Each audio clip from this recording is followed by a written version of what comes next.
you go. I sent you one. There he goes. I'm just coming in like a jacked up meth head, and I heard bad Canadian. So here I come with the water bottle going. I'm not a cat. Cat, Canadian cat. They both start with CA. Oh, God. That's funny. Well, that's right, Nicodemus. You tell him. You tell him. He likes me better than you. I could already tell. We were, sorry guys. We were Ultra Dad and I were on the phone a little bit earlier, and he starts singing, and my cat runs into the kitchen. So I was just like, no, that's not me. That's him. So yeah, it was pretty funny. Oh, look who's here. Okay, shoot. Yeah. It was the Muppet theme song that I was singing, complete with voices. Yeah. Nobody would ever expect it, but Ultra actually has the most amazing ability to rework every single song known to man, especially Disney ones, to fit his whims. Yep, definitely. No, he can rework anything. I sent you a mic there, Jan. Did you get it?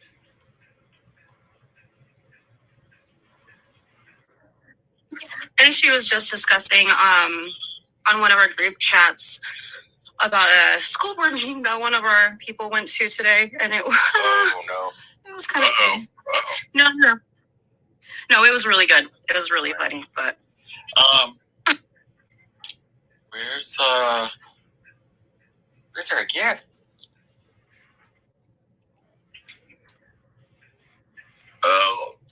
Double checking. Okay. She says setting up her laptop. Oh, okay, awesome. All right. So while we're waiting for our guest to arrive, we'll sit here and talk more about my cat, shall we? I like your cat. He's a character. Yeah, Nick is a character. I have two cats, for those of you that don't know, and Nick is Nicodemus, and Winnie is Winifred. So yeah, those are my cats. If you dox me because of my cats, well, that's pretty sad. Well, you have a Winifred. We have a Raven and a Sabrina. Oh, Lord, you got pets? I do. I have a dog. I used to have cats as well, but since I moved to the city, DC to be precise, I don't anymore, unfortunately. Right. But he, once you started naming your cats, he started barking, so I don't think he likes cats. Oh, probably not. No. Yeah, bitch. And I've got 7,000 Twitter followers for pets. Oh, God. Oh, my God. What the hell? That's really funny. How are we doing? Good. I just got done with our Zoom meeting, our weekly Zoom meeting with Transsexual Unity with Buck Angel and the team. We're going to be helping endorse this organization called Spice New York City. It's ran by Nicole. I can't find her on here, but she's friends with Ariel Escarcella, and she does a lot of programs and stuff like that. And this mission that she's doing is trying to help trafficking of children. Okay. Trafficked children. Sorry, that phrasing was horrible. Trafficked children. Yeah. So our organization is going to try to partner with her because she's been asking for our help too. And so we could help each other out. And also there's a lesbian event there too. And we're all trying to help out the lesbians because, as you all know you four know me. I take up for lesbians a lot because they've been extremely under attack for the past few years. And being erased. And those are my sisters. I love them. So, but yeah, I know Rachel is going to be there. Maggie. Do you know her, Jack? Ultra? Which one? Rachel? Yeah. Ultra, you know Rachel. Yeah. Yes. Yeah, no, she's awesome. I love Rachel. He's going to be there. So, and Ariel might be there, but yeah, this is just a great way to show a coalition, Yeah. Ben, Meg, I don't know if you guys want to get Gays Against Groomers to try to do something too. But yeah. Shout out to Jamie. But yeah, looks like our guest is here. Hi, Jade. Bringing you up.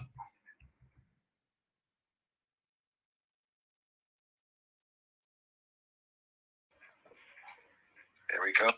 Hello. Did Jade get a microphone? I switched from my Wi-Fi onto 5G because it was just not working out. Oh, no worries. I'm trying to get Jade a microphone. I think she's on the computer. Am I the only one that's on my phone? No, I'm on my phone as well. Oh, okay. Yeah. Same, I'm on my phone too. Yeah. I have 2 laptops and I don't use them. I should give them to Hunter Biden. I wish I could talk more on that. That's another space. We'll do another one. Well, I'm just trying to bring our special guest up to speak. She might be having some difficulty. I'll try you messaging. Copy that. Yes, okay, great. While we're doing that, if everybody wants to do it to solid and share this space out so we can get as many people in here. Show some respect to our special guests. Yes, you all know how to tweet a space out. Ultra, do you want to let them know how? I was going to wait for another minute to do the waterfall, because then that way we can sort of break the algorithm if we've got like 20 people doing that's true. But so yeah, let's just kind of let the crowd filter in. Let's see if we can figure out what's going on with Jade. Jade, can you hear me, Jade? Can you throw up some emoji if you can hear me? There she is. Oh, hooray, hooray. Hey. Hello, Jade. Hello. Sorry, I couldn't get it to work on my computer for some reason. Don't worry, I have no idea how to use my computer at all anymore, so don't worry. Do you know how rare I opened up my computer? I can imagine it's pretty rare. Okay. Just to make Photoshop for these spaces. Yeah, that's all. Actually, we sit on the phone talking about that. So, do you want to do it now, Ultra, or do you want to wait? Let's give it about minutes, get a couple more people in here, and then we'll see if we can try and achieve a waterfall to sort of break the algorithm, make everybody pay attention. So why don't we start with introductions, get the space going, Sure. And then we'll continue on. All right. Hello, everybody. Thank you for coming. Once again, it's lovely to see you all here. I am your host, Jack Daniels, and of course, we have our co-host, Ultra Gay Biker Dad. Ultra Gay Biker Dad, you guys know, is a big old activist and all this as well. We have just another fed-up lesbian, which is our lovely Meg. She's part of Gays Against Groomers, and she's a fantastic person. We have mostly peaceful Gady, and that's Jen. She is excellent. We love her very much. And we have Laura Sky, who has worked very, very closely with Buck Angel and the whole movement. And we have a very special guest tonight. Her name is Jade. She is here to talk about detransitioning, and we are really, really honored that you're here. So thank you so much for coming tonight. We appreciate this very, very, very much.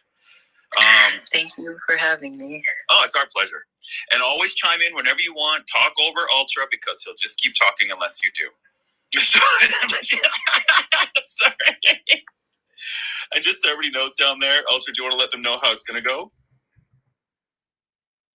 All right, well, everybody, the first hour and a half is going to be a discussion between our panel, which is everybody who has a mic right now. We're going to ask for you to hold requests for microphones till the end. That's when we're going to open it up for questions, and that's when we're all going to hear from you, and we're going to answer questions. You can ask questions of us, Jade, everybody. But for right now, we're just sort of doing a round the table discussion. So please hold those mics right now. And just in case anybody is tuning in and saying, well, what is a detransitioner? A detransitioner is somebody who tried doing hormone therapies and perhaps even surgeries and was caught up in this trans ideology, and then discovered that they weren't trans, that they had some other underlying issue and are trying to transition back to their original birth sex, and they are being horribly bullied online. They are being censored. If you talk about it on TikTok, you talk about it on YouTube, they will censor you. And because these people destroy the narrative. So we are giving them an opportunity to tell the stories that do not get told enough. And with the trend that this whole thing has become, we're expecting to see a lot more of these. So Jade is going to tell us her stories, and it looks like, we have a little crowd building up. So folks, if you could all work with me here, I'm going to teach you how to do a waterfall. A waterfall breaks the algorithm and makes the space really get seen. So if you folks can, you're going to see a purple little button on the bottom right hand of your screen. A purple button? And yep, a little purple button. There should be a little purple button, or maybe a black button, depending on your whatever. Are you on an Android? No, I'm on an iPhone. Black button or a purple button at the bottom right-hand screen, and it has a little speech bubble in it. I want you to click on that. Go to the quote tweet button, and I want you to just type in "join us for conversation" on no space after the word conversation. Join us for conversation. I'm going to give you folks a couple seconds to get that ready. Join us for conversation. And after I do a countdown of 3, 2, 1, send, that's when we're all going to send together, folks. So join us for conversation. Got it in, folks? Great. And 3, 2, 1, send. Tweet button. And that should make this thing start blowing up. So now there we go. We have got this all started. I'm going to start sending out links to friends in the back. Jade, please tell us a little bit about your journey. Where do you want me to start with the detransition? Wherever you think is the best part. What got you here? Where did this all start? I think it started from bullying when I was a child.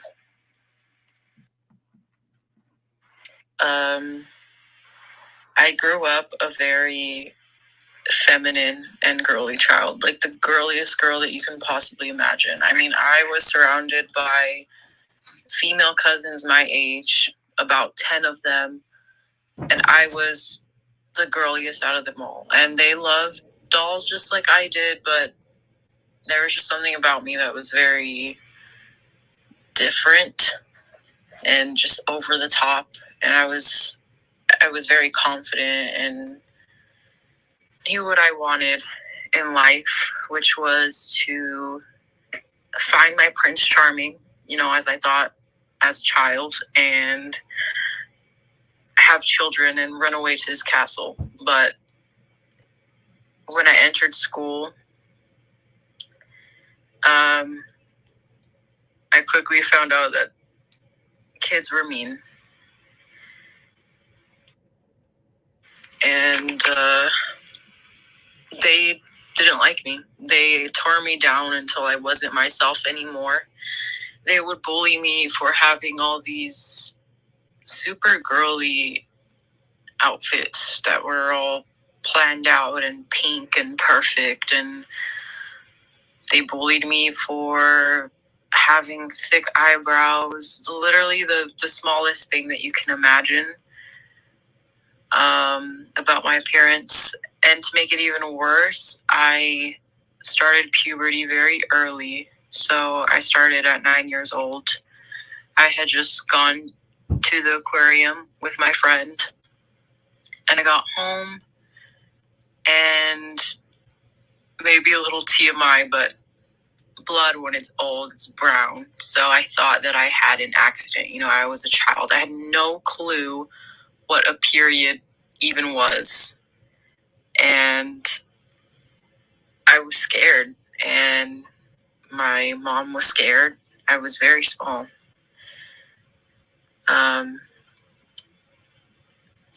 And that made the bullying at school even worse because I was developing faster than every other girl. I was like a freak.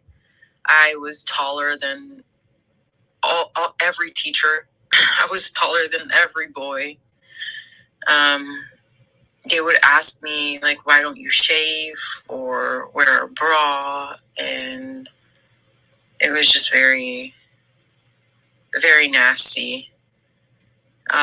There were rumors that I had been sexually abused because I got my period early, which is ridiculous. I don't know where that correlation came from.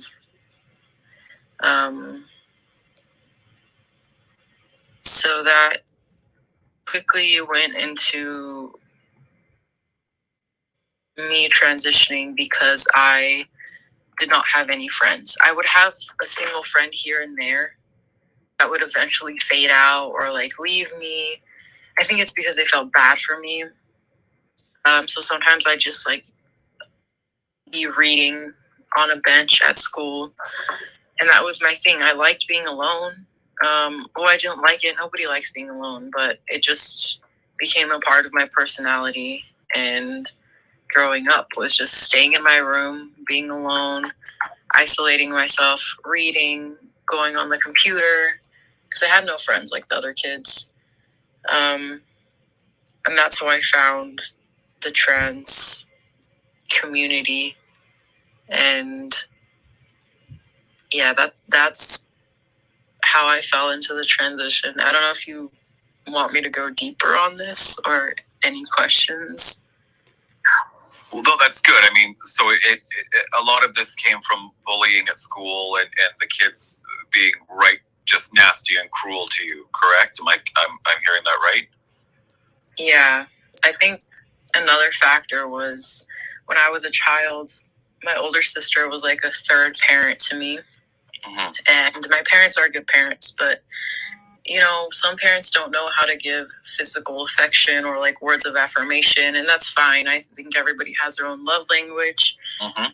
But raising a child is hard, and my sister was like a third parent, and she was the one that like built up my confidence, which was why I was such a confident child and, you know, almost bossy. And she moved when I was little, before I started kindergarten, because, you know, she got older. She's not my parent. She's allowed to move away. Uh-huh.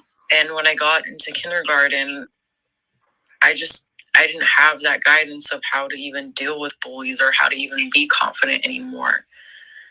So I think of bullying and not having that voice there. Go ahead, Katie. I just wanted to ask Jade, how much did social media play a part in you deciding to transition? I think that everything. Social media was the reason I transitioned. I honestly would have just dealt with it, you know, my feelings, and gone on with life had it not been for social media. Go ahead, Laura. And I hope you don't mind me asking this. How old are you by chance? I'm 23. When I socially transitioned, I was 12. You were 12. Jesus. Okay.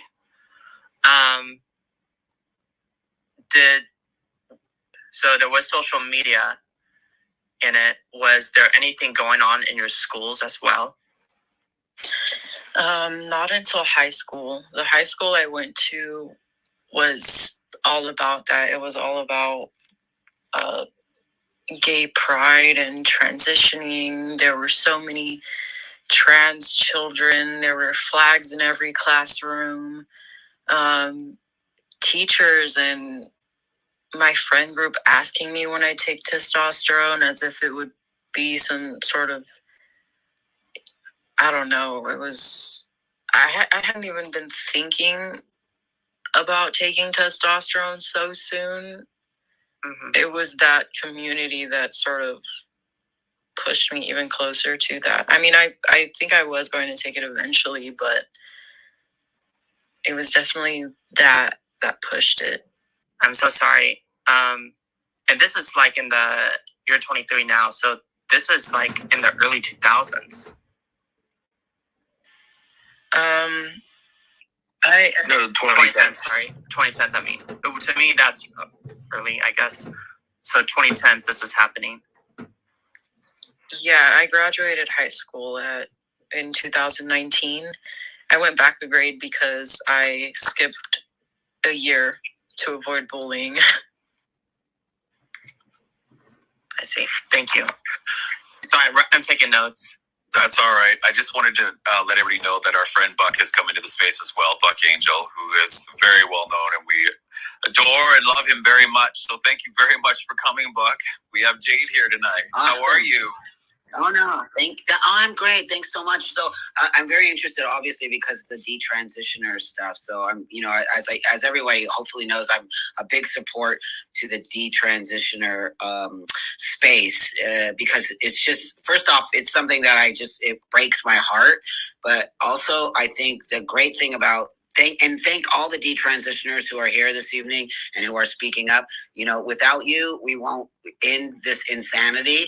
And because of you, you will help to bring back sanity into our community.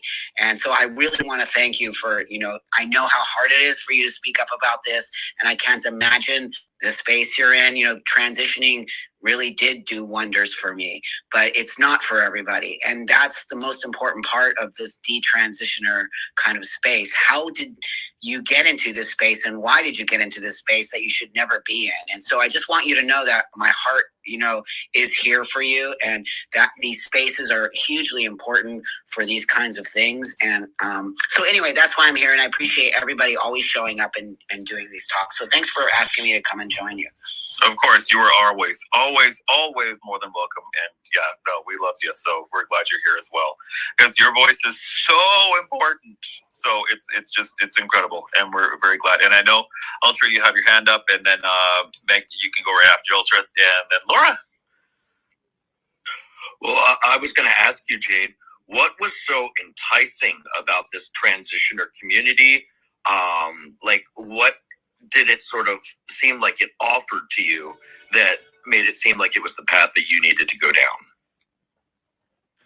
Well, I had already been exiled from just a normal life, being a girl. Again, I was very lonely, and this community painted themselves as, everybody's welcome. We're so accepting and loving. And on top of that, it was a way out of just being perceived. And I just wanted to get as far away from myself as possible. I didn't want to be myself. One of the reasons that I decided to detransition was because I looked in the mirror and I realized that I was still me. I was still a petite woman. I still had my tiny hands. I still had my eyes and my lips and my nose. I was still me. I had done nothing but sort of distort my appearance, but I was still there. And I just hated myself so deeply that, I don't know. I mean, they really do try to tell you that nobody will love you as much as this community. If you lose everybody in your life, they will be there. If somebody shuts you out, they will be there, which is a complete lie, because they were the very first people to not accept me and to let me go. Girls, do you want to go first, or Buck, do you want to speak real quick, or speak? Sorry. I just want to say a couple quick things. Buck, thank you so much for being here. I love you. I see that there are hands requested to speak. Just to reiterate kind of the way that our space goes is We're going to be doing a roundtable discussion with those that are up speaking currently, and we will get to the hands after about maybe an hour or so, and then it's open table for everybody to ask questions. Jade, you just hit the nail on the head of my childhood. Like literally 100%. I hated being a girl. All of the essay that I had in my life, I was always sexualized, always looked different upon. And I hated that about me. And it made me be the biggest tomboy that I could possibly be. And I just know, I'm so sorry, sweetheart. If I was born when you were, I would have been in your place right now. And I would be speaking out right along with you. Because it is young tomboys or young women who are just forced into this space because they are so uncomfortable with the things that are happening either to them or within them that are being forced into this. So thank you for being here. Thank you. I think that is so scary and sad to think about is that years ago, this would have happened, but it didn't because it wasn't the new trendy thing. And yeah, being a girl is so uncomfortable. I mean, I agree men go through their own sort of turmoil with their social life, you know, but being a girl is just, it's so different. You know, at 11, kids in my class were having sex and dressing provocatively, and in my mind, I was still into Disney and being a princess and like, you know, I don't know. I just didn't like that growing up so fast. Yet in the same breath, they bullied me for growing up so fast. It was a disaster. I mean, all the guys that I liked bullied me too. It's a mess, and there's a lot of competition and drama in female circles.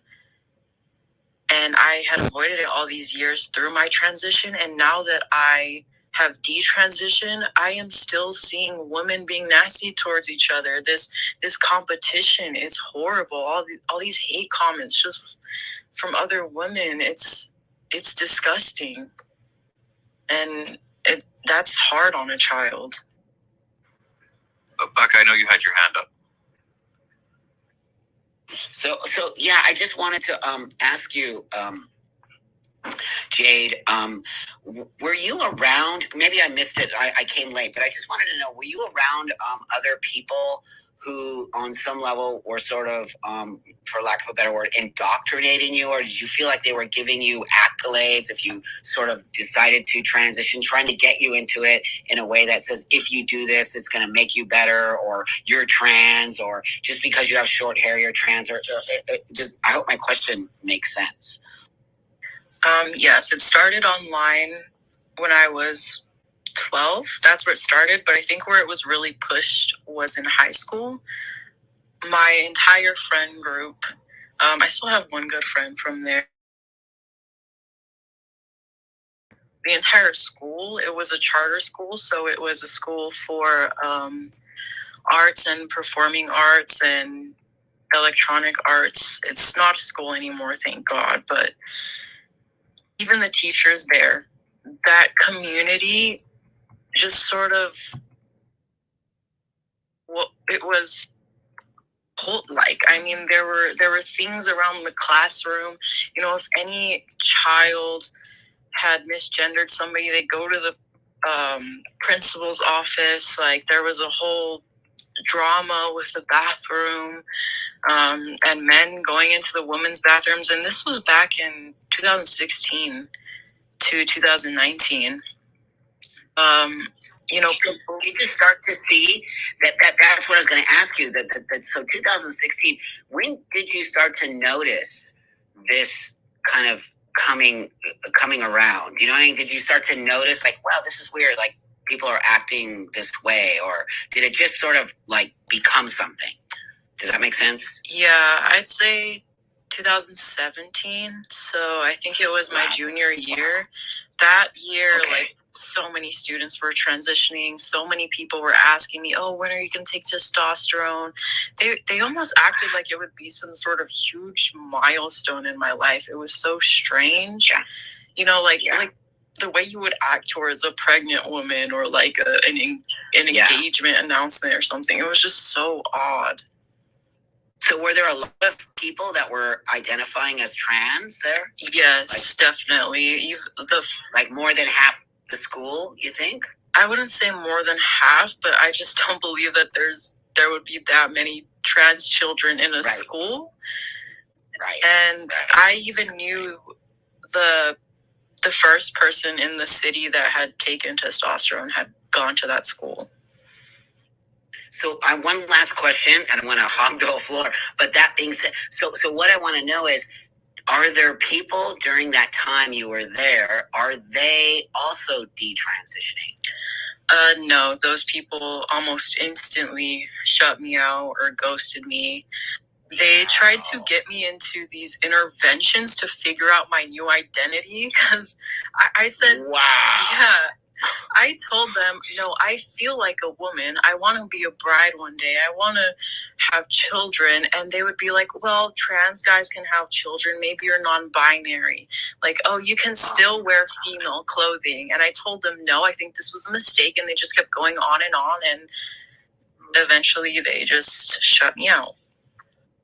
Wow, friend. Well, I just want to send you a ton of love. And, you're very, I hate to say this, but brave you are, because I know the hate you get. I know it. But don't worry. Trampa has your back, kiddo. And I'm not kidding. I'm very much that dad. So I really care about you. I do. I care about you a lot. And so, I just want you to know that. And I want you to know that it's not your fault. Okay? It's not. Thank you so much. This is an indoctrination at its highest. And you are going to make huge change for all of us by being here. So thank you so much. I really do appreciate your voice a lot. Thank you so much. So, Jade, I'm a speechless Jade. Thank, wow. And thank you. And I had no idea that they had intervention groups like that. That's kind of news to me. I was like, I kind of figured it, but I didn't allow them to. I would, say, oh yeah, I'll go, but I would hold it off and ignore them. Yeah. Sorry for interrupting, but the reason that I did not go is because I was watching Elle Palmer videos. I just she was the first detransitioner that I found on YouTube, and I was sitting there watching her videos and they kept telling me, oh, just come at this time, like at 8 p.m. And I was like, nope, I'm going to continue watching her. Wow. I lost track of who was going to talk. Jen, go ahead. Or Laura, one of you two girls, go ahead. Okay, so Laura's actually been waiting. Yeah, so Buck pretty much took a lot of what I was going to say. So love you, Buck. So Jade, girly, Buck is your trampa. He's got all of our backs. He really does. And sister, I hope that's okay that I call you that. I call a lot of women sister.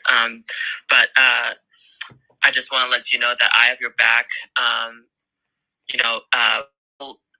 True good transsexuals do have detransitioners back. I've been talking to so many. A lot of us have, and what is being done in the name of trans is, I'm just going to say it. It's evil.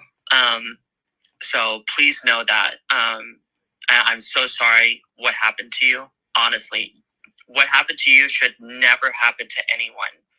And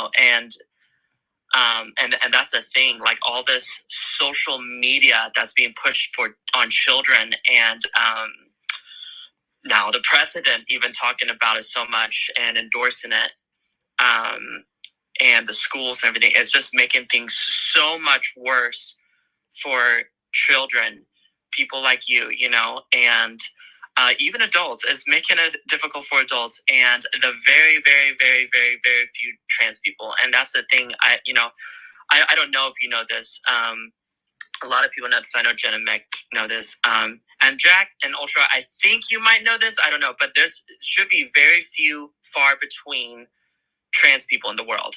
I'm not trying to be mean when I say that, like gatekeeper. Well, I am gatekeeper. Fuck it, you know. But like there should be. We should not be popular. I'm sorry, words are hard. Popularizing this. We should not be. This is a medical condition, okay, and it is extremely rare. Extremely rare. So what we are seeing now being done in the name of trans and, you know, the whole LGBTQIAP 2++ elemental P should never have happened. Okay, I want you to know that. Okay, and you can, by the way, I'm pretty easygoing. So if you want to unmute your mic and just do it back and forth, I'm personally okay with that. I don't want to have any disrespect towards the other members, but in case you want to say anything, I'm gonna disrespect you. I'm gonna disrespect you for 1 moment. I love you, Laura. I love you. That's all. Thanks, okay, girl. I'm done. But yeah, Jade, like, feel free to go back and forth with me for a moment. But like Buck said, like, you know, we have y'all's backs. You know, I'm constantly, so I'm really doing a lot on Instagram. I'm still getting used to the whole Twitter stuff, but I'm getting in arguments with people all the time, you know, in the defense of detransitioners, you know, and, you know, Buck can attest to this, and Tori over here to the bottom where I'm at, she can attest to it too. We're called traitors, you know, backstabbers, you know, we don't know what we're talking about. We're scum because we're taken up for, because we're just telling the truth, you know. For one, children, above all, should never transition.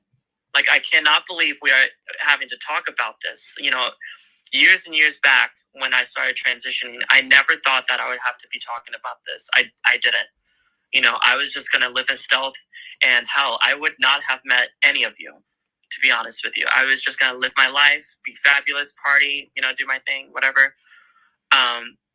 But when I saw this happening to the kids and women also, I will say that, you know, I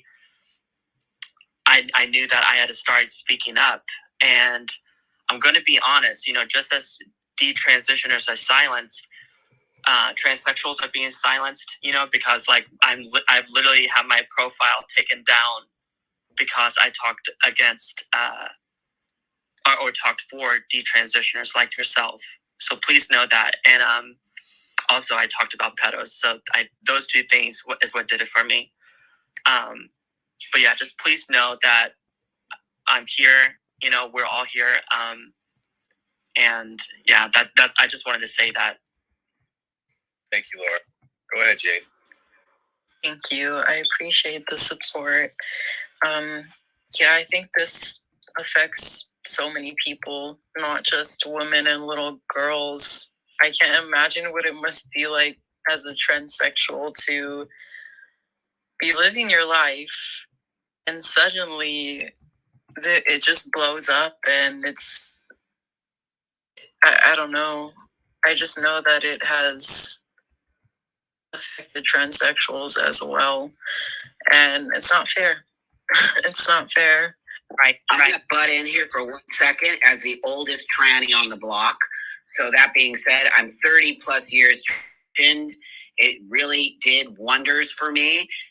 And that's why it's important for people like me and you to form a relationship so that people can see we do exist. There are people like me out here, but it, like Laura said, is extremely rare.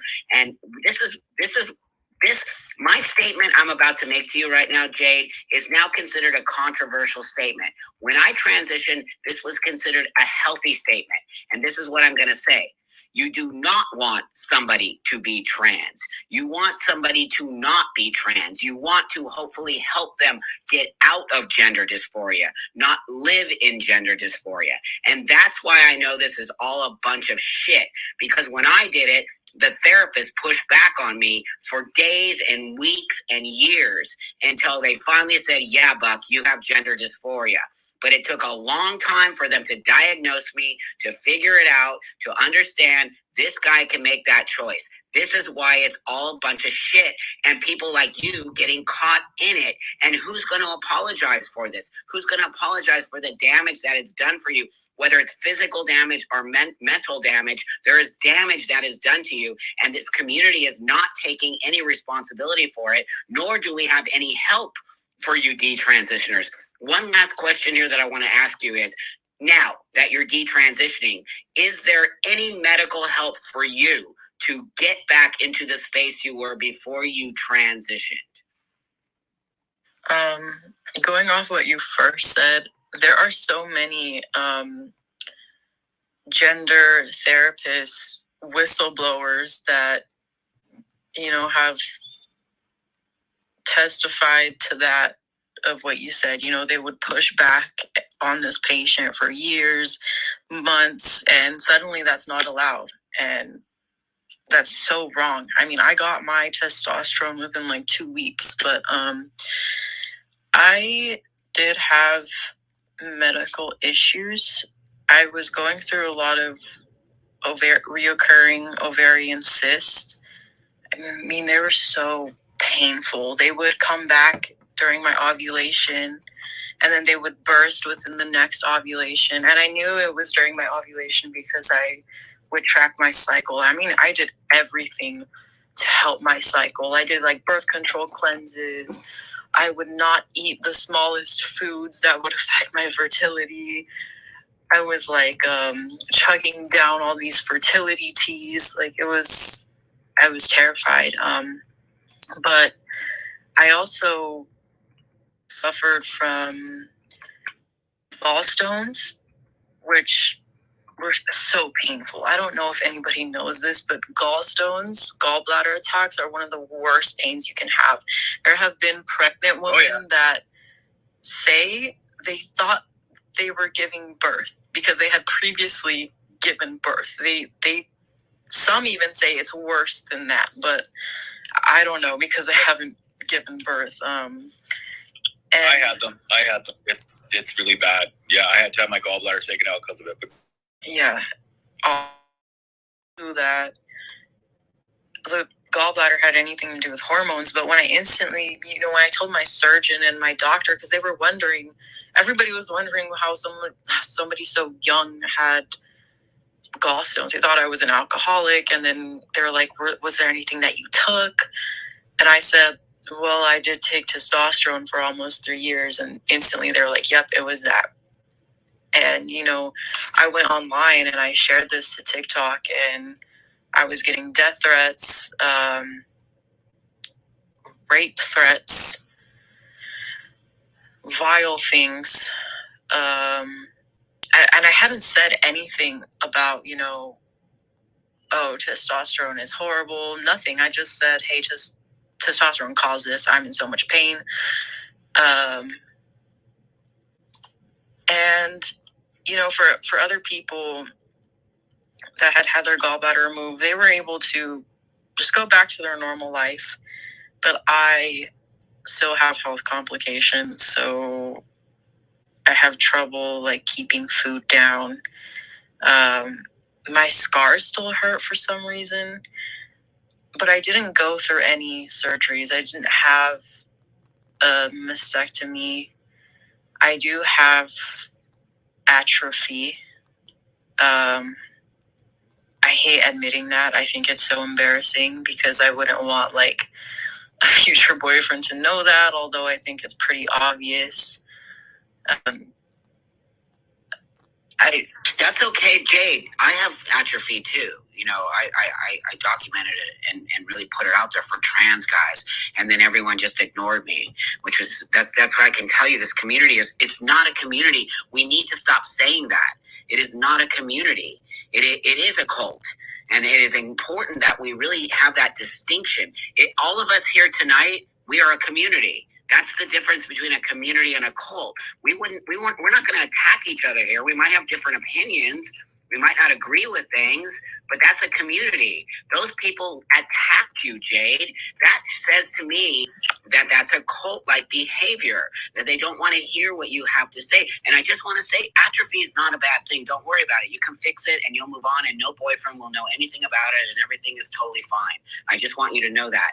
But you should have never been in that space of atrophy. That's the part that people in this room need to hear what Jade is saying. She kept getting put into this space, and when she decided that it wasn't for her, everyone attacked her. That's all anyone ever here needs to hear here. And that can show you that this is not healthy. This is not real. And this is something that is putting young people in a space of danger and a space of unhealthiness for the rest of their lives. It's just, I can't even, I'm sorry, I keep butting in because I just can't believe it. I just can't believe it. I know, but I'm not. I was going to say, by all means, go ahead, you guys. This is Roundtable. There's no butting in. Go right ahead. You can speak whenever you want to speak. But before we speak, I know that Ultra's had his hand up, so has Jen and Duffy. So, go ahead. Well, I'll hold my questions for when after Jen has done hers, because she did have her hands up. Then I'll go. But just while I have this, folks, we're holding mics until the end of the roundtable discussion. So for those of you who are requesting mics, no offense meant. We will get to you. It's just not that time. We love you, and you will have your chance to say your piece. But we're just doing the roundtable right now. And folks, if you could please retweet out the room. Let's get some more engagement. Let's get some people in here and let them know that we are talking about LGBTQ issues, children, and a detransitioner speaking out against her experience. And just also, please give our lovely panel members and our lovely guest Jade here a follow, folks, because we're going to keep talking about this stuff. They keep trying to silence it, so we are going to start speaking back louder. So follow us.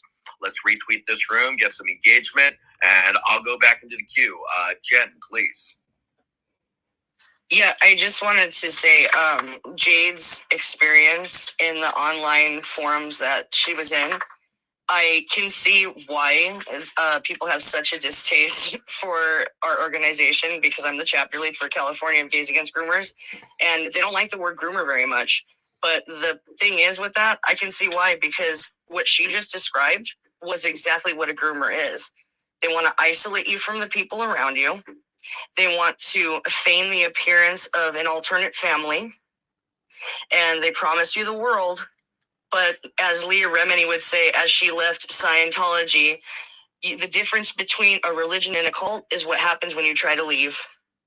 And we all know, because even me being a lesbian in the alphabet soup, the minute that I left the woke left and stated that, they came for me too. I got rape threats. I got death threats, all those things. So it really is. It's not a family. It's not a community. It very much is a cult. Right. 100%. If you speak out against a medication having a bad effect on you, it's, oh, well, you just had a bad experience. Or it's attempting to silence that person. And they are the most vile community that I have ever been a part of. I mean, I haven't even seen, personally, I have not experienced conservatives be this violent and nasty. It's disgusting. You're absolutely right. And I will say this too. It's so funny because the loving and ever accepting, liberal people all of a sudden become the most mean, cutthroat, nasty. All of their racism comes out. All of their homophobia comes out. All of their sexism comes out when you challenge their narrative. That's how it is. Oh yeah, 100%. When I was canceled from the community, they said the most horrible things about me when I spoke out against the whole drag queen thing. And yeah, suddenly I was some crazed drug addict that is living in a tent in some fucking town, God knows where, doing heroin. And I'm like, well, no, actually, I'm living in Calgary with a couple of cats, but do go on. Anyway, sorry, go ahead, guys. Hey, Jack, guys, I just want to make sure, because I'm a bit confused. So, for the next 40-ish minutes or whatever. It's just round the table for us, right? So we can interject or stuff like that. I just don't want to interrupt and okay. Yeah, we're all so polite. It's very funny because we're all so polite with each other that we all putting our hands up, and it's it is funny because I was like, I thought we went back and forth, we do. we do. That's why I'm We do go back and forth, but we all pretend that we're Canadians, so that way Jack feels at home. Well, no, you're okay. I'm here in Alberta. Sorry. Now, can we all respect the process and put up our hands? Sorry. We don't talk like that. What is wrong? Can you believe these guys making fun of me like this? No. Don't make me bust out South Park quotes or anything. South Park, for God's sake. You know what? I need to finally watch that. I will say I've never watched South Park, but Hey, I'm not your buddy, guy. I know. You're missing out. Everybody tells me, Laura, with your humor and everything that you go against, you should start watching South Park. I'm like, I don't know. I don't like cartoons like that. And No, girl. Let me tell you, girl. Watch South Park. That shit is so fucking funny. You will roll because they hit all the hard topics hard, and you will just be laughing your ass off the whole time. But there's two things that I wanted to touch on real quick. So, Jade, I totally feel you with the ovarian cyst. So I had polycystic ovarian syndrome, and it caused a lot of issues within my body where I had an overabundance of testosterone from insulin resistance that caused a lot of cysts to happen within my body. I know you're probably on the best medical path as possible, but I say this to every single woman who could possibly be listening that was born with the uterus and ovaries. Have those checked regularly, because mine went from me missing, I'm just going to say it, a dot here and there, to a year I missed it. And then it would be like, my dot would be 6 months. And then I ended up period, you guys. For anybody who's confused, dot period. Yeah, dot period. I ended up developing endometrial cancer and had to have everything wiped out. But even after that, I had one ovary that was left, and it still developed cysts. It is the most painful thing that you could ever go through. It is almost worse than having the kidney stone that men have to pass. If you understand and you catch my drift, it is excruciating pain. So when you said that, I had to be like, I feel you. I feel you on that. It is one of the things I would never wish on my worst enemy. It's really that bad. And I'm not going to get emotional right now. Okay, anyways, the other thing that I'm going to say is you hit on a heavy topic about how detransitioners, they don't necessarily get all the medical necessities that they need, because a lot of doctors don't want to cover it because they're afraid of the backlash. They're afraid of everything that's going to happen. One of my very, very, very dear friends, Matt Ray, he is going through it right now. He was actually prescribed, when he came over from the UK after he married his wife, 200, I think it was milligrams or cc's. I'm not exactly 100% sure, but it was like 200 of whatever it was of testosterone when it should have been like 60 for a extended period of time. And he is suffering so much right now. And pretty soon, guys, anybody listening, we're going to be posting a Gibson Go link up in the nest. This is not a solicit for anything other than to help my friend get the financial funds he can have, because he's still considered an illegal citizen based on COVID and not being able to get paperwork moving fast enough. His wife has basically had to relinquish jobs to be a caretaker. And I'm sorry, I love these kids so much. And just to see what he goes through, and then to think of all the other detransitioners in the world, it breaks my freaking heart so bad, because I can only imagine what you guys go through on a daily basis, whether it mentally or physically. We need this to stop, guys. We really need this to stop. We need it to be adult, I even think 18 is too young, and that's very controversial at this point in time, but 18 is still too young. I think that there needs to be a certain stance set in place to be able to verify this before just walking into Planned Parenthood at 12 years old and being put on a pill. So thank you so much, Jade, for bringing that up. Thank you, Buck, for being here. I love all you guys. This conversation is so important, and I don't think it is being had enough. And I don't think those that are on the fence of listening are actually listening. And we need to speak more and more often to get it out there, because the suffering of you guys is not okay. The suffering of the children is not okay. And the lack of medical help afterwards is not okay. Yeah, we're gonna get that. We're gonna get that link up there. I think Ultra, we're gonna get that up there. Yeah, just DM it. Is it what? DM it to me. Oh, sorry. And I just want to say it's very interesting that the trans medical and big pharma complex are all in when, they're getting you on the transition train.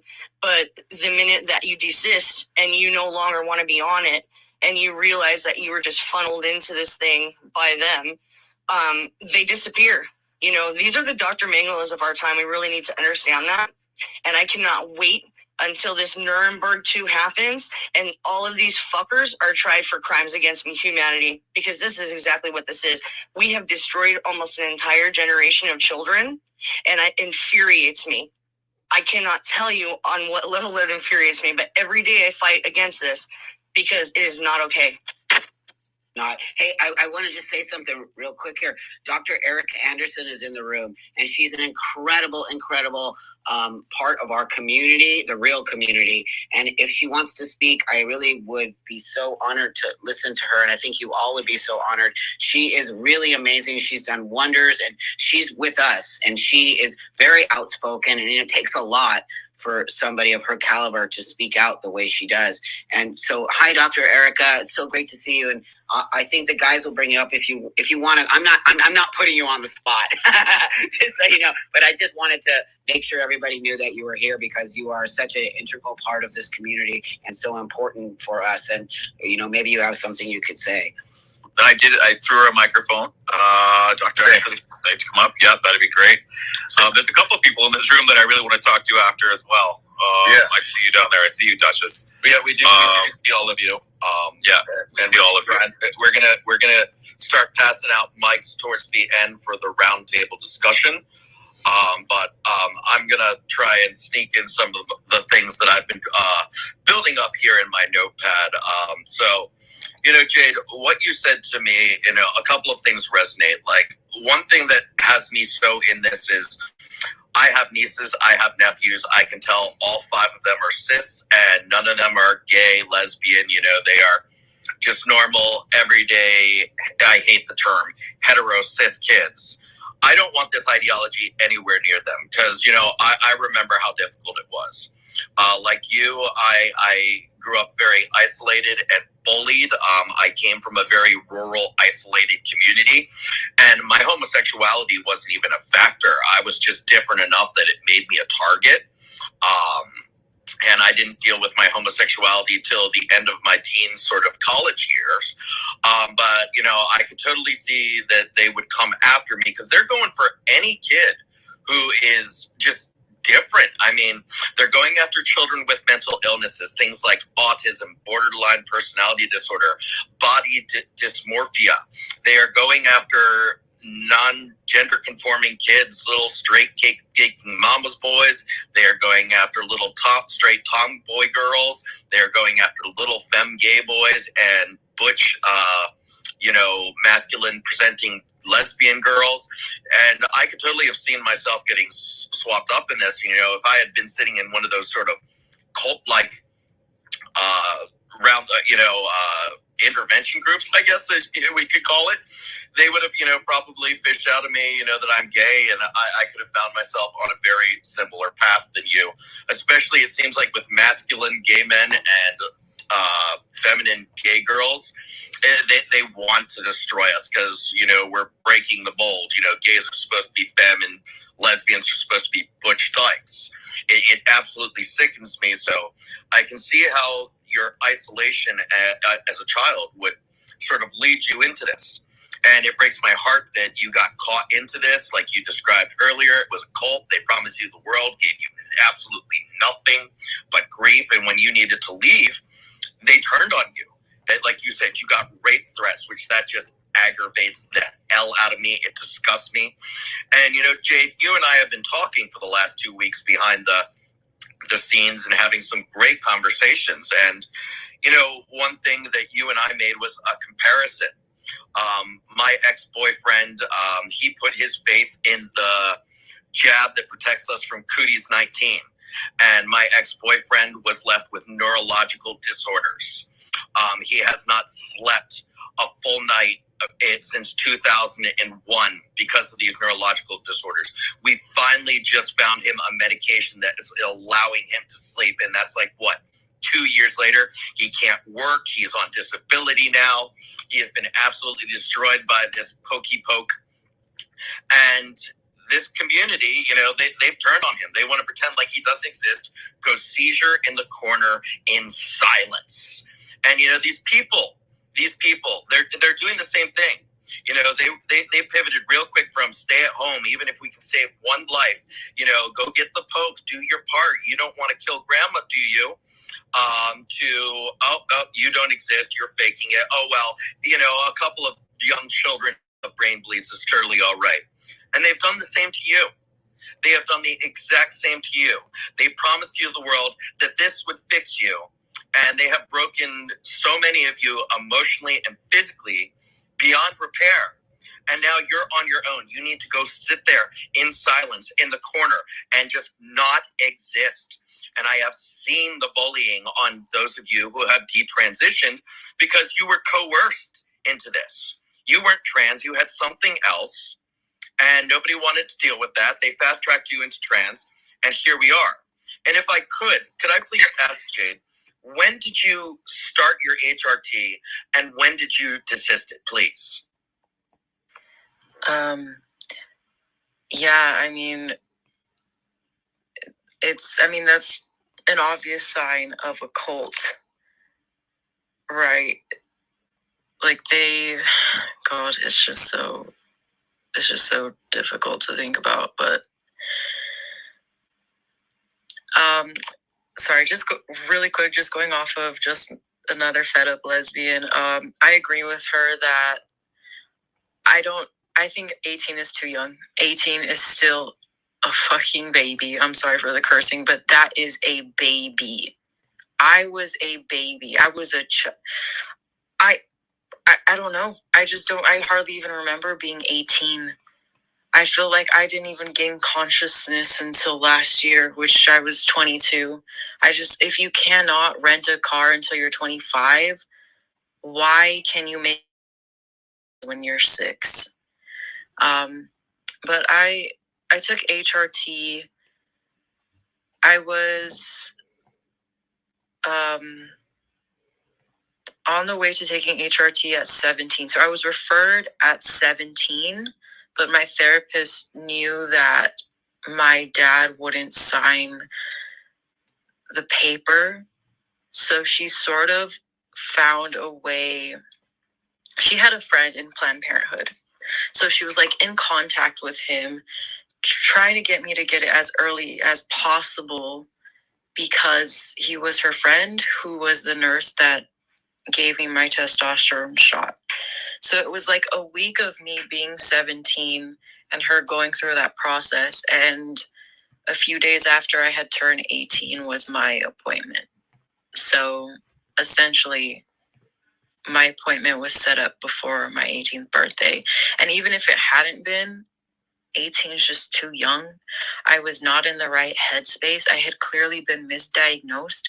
I had so many other mental issues that I had been dealing with that my therapist had completely ignored. It was obvious that I was being hesitant and, expressing insecurity. I mean, everything, not just this, everything that I had told this therapist was in one ear and out the other. You know, I had originally been to a therapist for social anxiety and OCD. I had horrible OCD as a child, which teachers bullied me for. They picked me out for it. They would get me in trouble for my rituals constantly. So that's another factor in growing up isolated. But even when I would express things like that to her, it's like I would say one thing and she would repeat back to me the complete opposite. It was the strangest thing. I don't think she should have had her license. She was old. In my opinion, senile. She clearly had a bias because she was lesbian. She had a wife.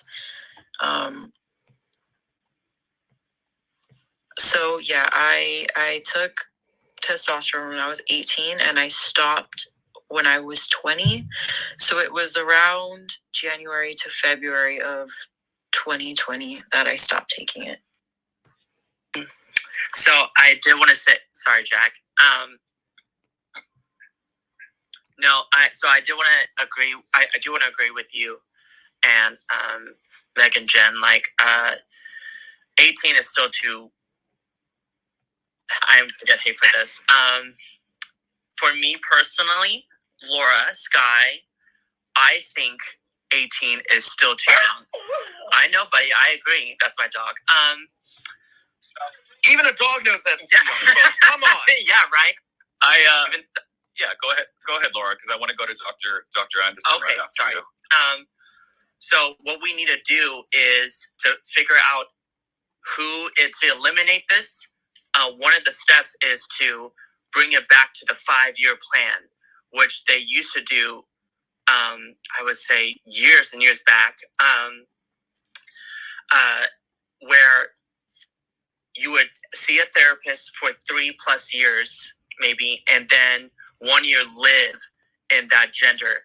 And then the 5th or 6th year is when they make the decision, okay, this is right for you then, because you lived as that, you weren't on hormones, you weren't on this, because, what they showed, if you read, back in the 80s and 90s and even early 2000s, like doctors would have notes and they would, show like, okay, this person did not continue living as this, woman or this man, they didn't want to continue doing that. So they went back and they're like, yeah, it's not for me, Yeah. So, no, go ahead, Jack. No, I was just saying, go ahead. But no, I really wanted to, when you finish, I want to hear what the doctor says about this too. Okay, so. Yes, absolutely. So, that's one of the key things we need to do. I truly believe that. I've been looking at a lot of things the past year or two regarding this. And I wanted to get my facts straight before I started speaking out. So back in 2020, 2021, when I started researching this, because what happened to you is, Meg, I think it was you that said, like, all these doctors, no, I think it was Jen, are going to have like these huge, it's already happening, these huge lawsuits, but we're going to see them in prison. Give it, like, I would say 3-4 years. I hate to say that. I want it to be sooner, because what they're doing to the children and adults, mind you, and adults too, it's happening to adults, is evil. Okay. But yeah, I'm sorry. I don't want to ramble anymore, but Jade, I am so sorry. Love you, girl. The only thing I wanted to say real quick was, we see you guys with your requested hands. Just keep them there. After we're done with our roundtable, we will get back to you and bring you up so that way you can ask any questions or speak your mind on whatever you have to say. So just hang tight with us. Totally. Dr. Erica Anderson, thank you so much for coming up and being able to speak with us. What do you think of this? What do you think of what's happening? Well, we're hearing more and more stories about people who we're coming to call detransitioners. And as I've said many times publicly, my heart goes out to you. you've been on a very personal journey, and in many cases it's been painful. I've been speaking out, as Buck knows very well, about premature medicalization and not being hasty in taking steps that are irreversible. So I applaud the discussion about, being careful and, pursuing an appropriate level of personal exploration and, if you will, vetting of a serious decision.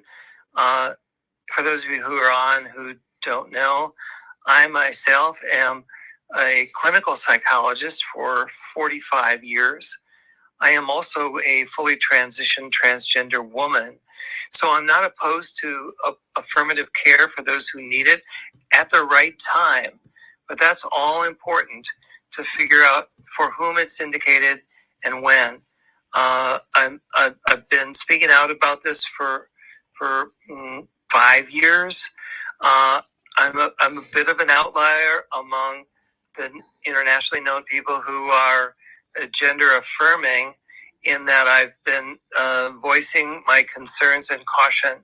So I hope we learn a lot from, unfortunately, the issues that you're talking about here today.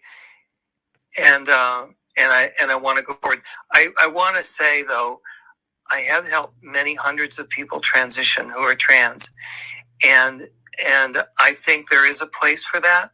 And I want nobody to think that I'm opposed to affirming gender care for those for whom it's indicated when it's appropriate. Thank you so much for speaking. That makes, thank you. We really appreciate that. Ultra, I see your hand signals. Go ahead. Yes, and folks, I was just going to let you know, in about 20 minutes, we are going to open up the floor to mics. We're going to have a 3-minute time limit where you can ask anyone up here on the panel about anything you would like, but we have to keep it short because first time we tried this, we wound up having a 5-hour round the table discussion. It went into the wee hours of the night. So 20 minutes, start getting your questions formulated in your heads, and we're going to take it. Please do follow everyone who has come up here to be part of our wonderful panel. We have, our regulars here, Jack, myself, Jen, Meg, Laura, and then also our wonderful guest, Jade, and our unexpected guest, Dr. Erica Anderson. So, go ahead, give us a follow because we're talking about this stuff. And folks, if you can, just retweet out the room a little bit, give us some engagement because we want as many people to hear about this because this is a topic that is being hushed and shushed and swept under the rug. And, speaking about this whole thing, I cannot imagine how hard it is for you, Laura, and for you, Dr. Anderson, because, you are transsexual people, and this whole conflation and misdiagnosing of what it means to be trans must be making life hell, because I can see it just being attached by a letter, but to actually have what I am co-opted must be a living hell. And it just absolutely, it drives you nuts because you've been through this journey. You know what it's like, and you can look at these children and know that they're not that, and everyone's calling you the transphobe. It's ridiculous. And they'll continue because on what has just been talked about is, the kids, you said a 5-year plan, Laura, and I agree with you. 18 is way too young still, but you can now go in and after an hour evaluation, 1 hour, you can walk out with hormone replacement therapy. And if you can't get it there, you can buy it online, and this stuff comes boxed up in cute anime things with warning labels to say, hide from your parents, LOL. They literally wrote LOL on there, which absolutely disgusts me that people will mail this to kids. And there is checklists available on the internet for the kids so that they can emotionally manipulate their parents and therapists, psychologists, and everything. There's keywords. They tell you what to hit. And it's absolutely just abhorrent so that these kids who have convinced themselves that they are trans, or have been convinced by their peers or their teachers somewhere, social media, can get what they want, screaming and stomping. It's a form of temper tantruming.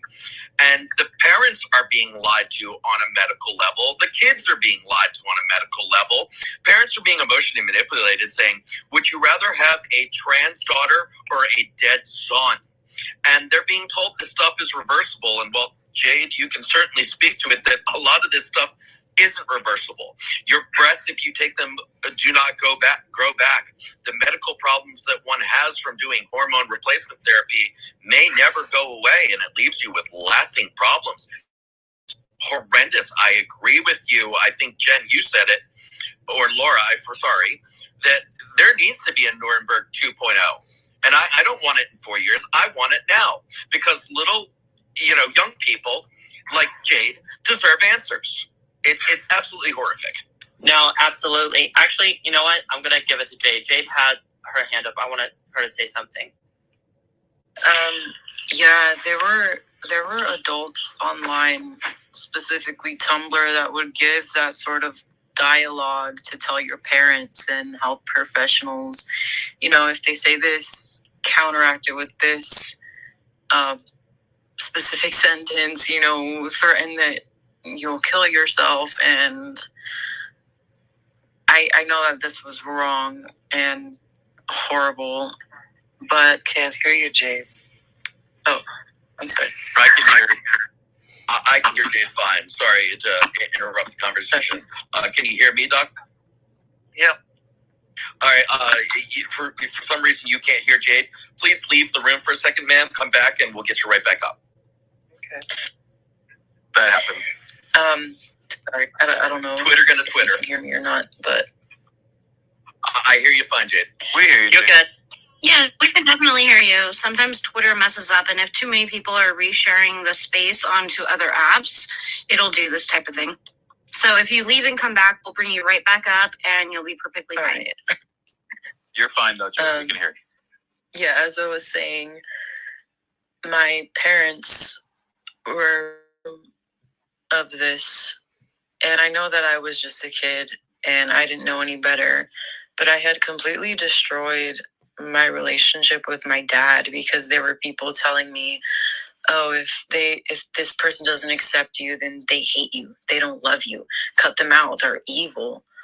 And my dad wasn't evil. He just didn't want his little girl to be gone. And thankfully we have an amazing relationship now, and I'm glad he has forgiven me. But I had spent a majority of my teenage years not having that relationship. And I can't imagine, if you can't imagine wasting so many years not having that relationship with your parent, that's horrible. And these kids are being taught how to manipulate. It's the equivalent of an abusive spouse saying, oh, if you leave me, I'm going to kill myself. Like, that's not any different than what these kids are being taught to say. It's not. I have a question. What is life like for you now? I had recently gotten out of an abusive relationship that happened while detransitioning. So life has honestly just been very slow. Out of domestic violence, you go through a period where all you want to do is rest, because you have just been, your mind and body has been fighting for so long. Fight or flight. Yeah, I know. Yeah, so honestly, life has just been slow. My health issues, I still have the health complication from the surgery. I mostly deal with physical things, as in my appearance, like my facial hair. My binder that I would wear has caused me severe body acne. It has gotten better. My chest did not develop properly because I started wearing binders when I was 12. My body fat hasn't reverted back the way that they say it would. You know, once you stop taking testosterone, you'll get all your curves back. And my body's not the same. It has not reverted back whatsoever. My hair still falls out. Like, my hair is very, very thin. There's chunks of hair around my room. It's that I always have to clean. It's from the testosterone, Yeah, right? I don't know why my hair hasn't gone back to normal, but yeah. It's testosterone's a hell of a thing. I did it for other reasons. Yeah. Yeah. I did want to say that, HRT, whether you're, a trans man or a trans woman, biological female, whatever, once you take this, it's done. Okay. Like, I mean, of course there's new research trying to be developed, I'm sure, but, yeah, like, my body will never be the same as it once was, as, when I was living as prior self, it will never be that. So the lie that people say that hormones are reversible or, puberty blockers are reversible is an utter, complete lie. The damage is there. I am sterilized. Okay, and what they're doing to a generation right now is sterilizing them. They are completely sterilizing them. Now, I made this decision as an adult. I did a lot of research. I transitioned, in my mid-20s. I'm 32 now, going on 33, Jesus.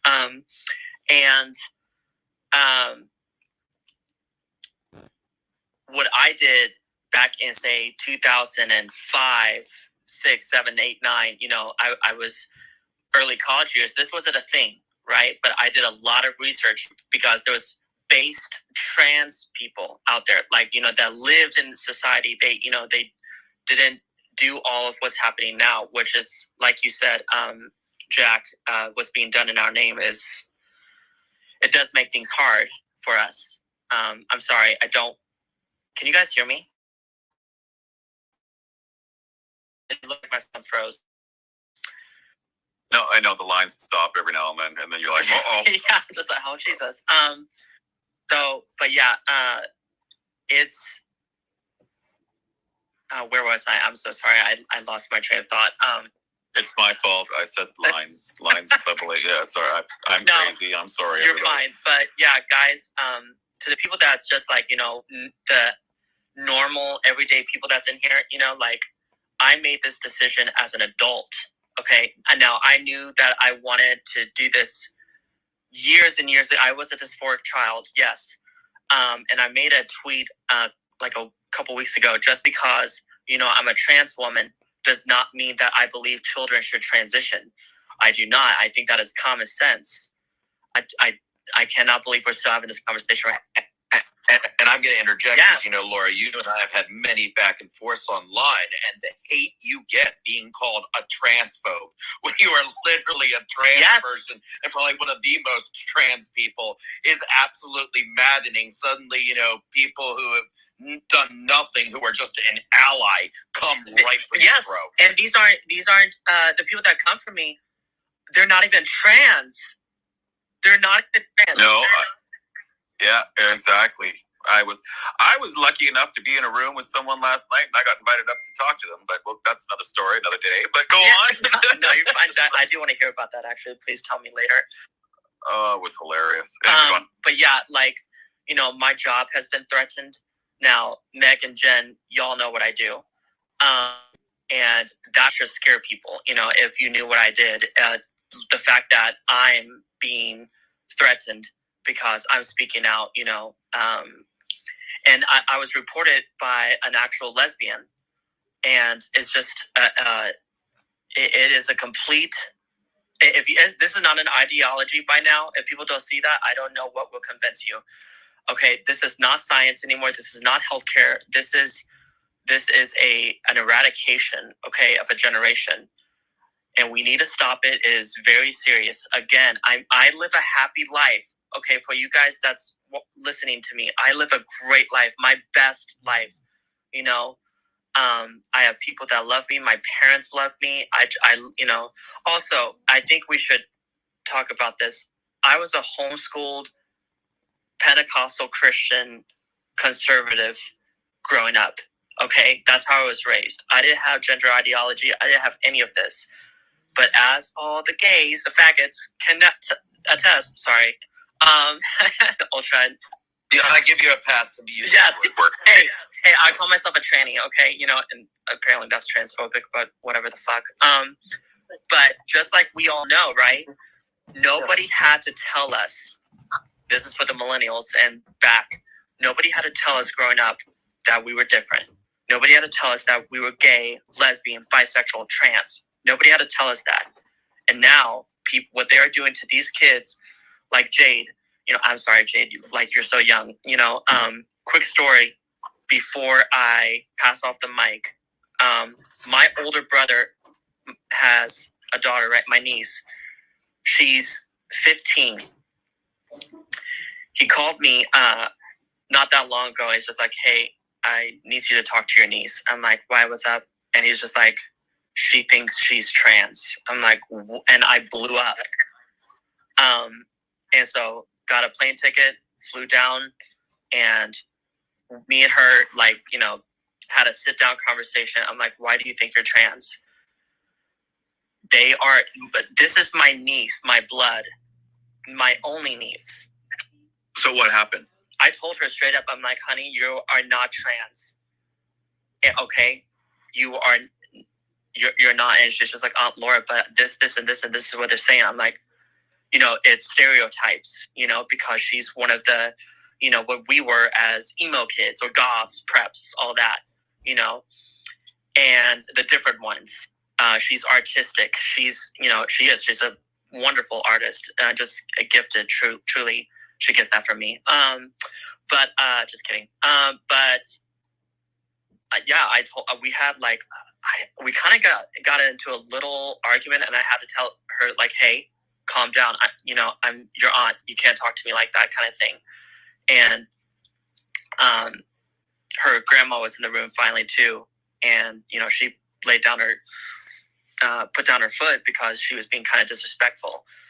And I told her my experience, because also this is another thing. You know, it was my brother. He told her that years back, like I think it was 2014, 2015, that, hey, you know,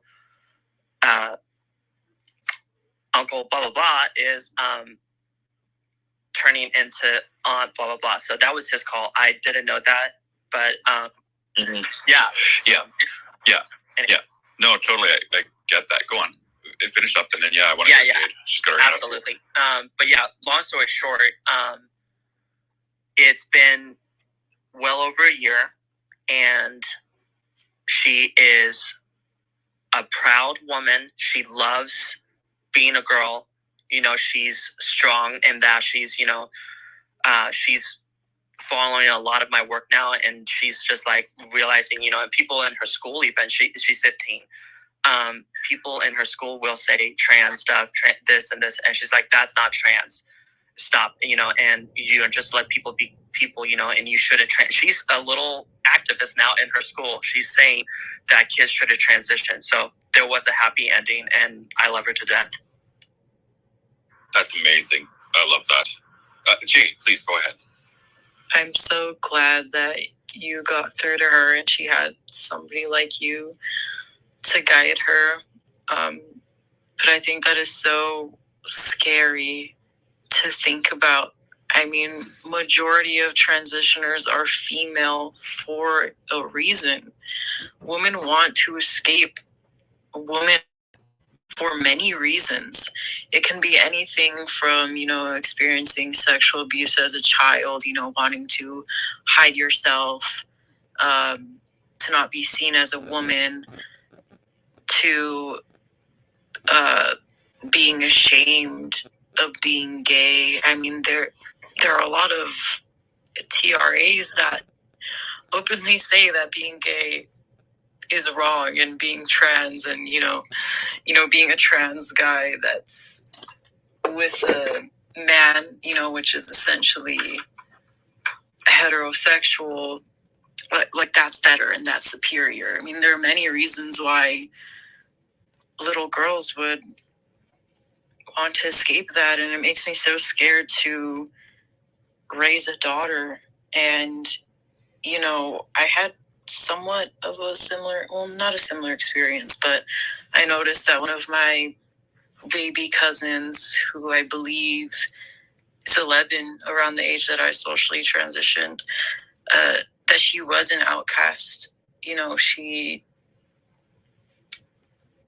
She's isolated and doesn't have many friends, as far as I know. Very, very shy.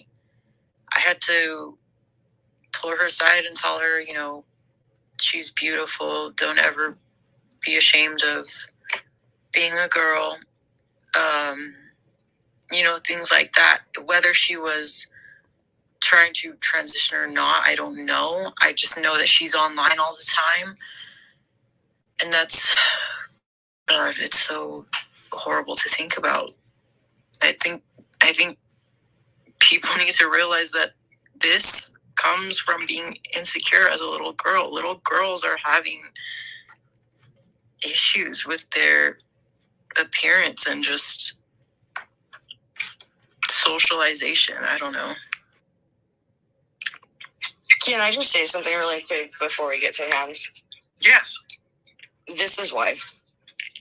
From the point that we hit puberty, we are automatically sexualized.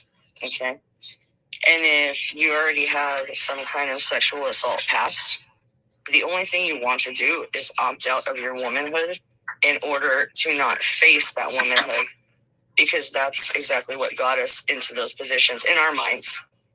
Okay? And I also just want to say to Laura, that lesbian that tried to cancel you, we don't claim her. She can't sit with us, and she doesn't even go here.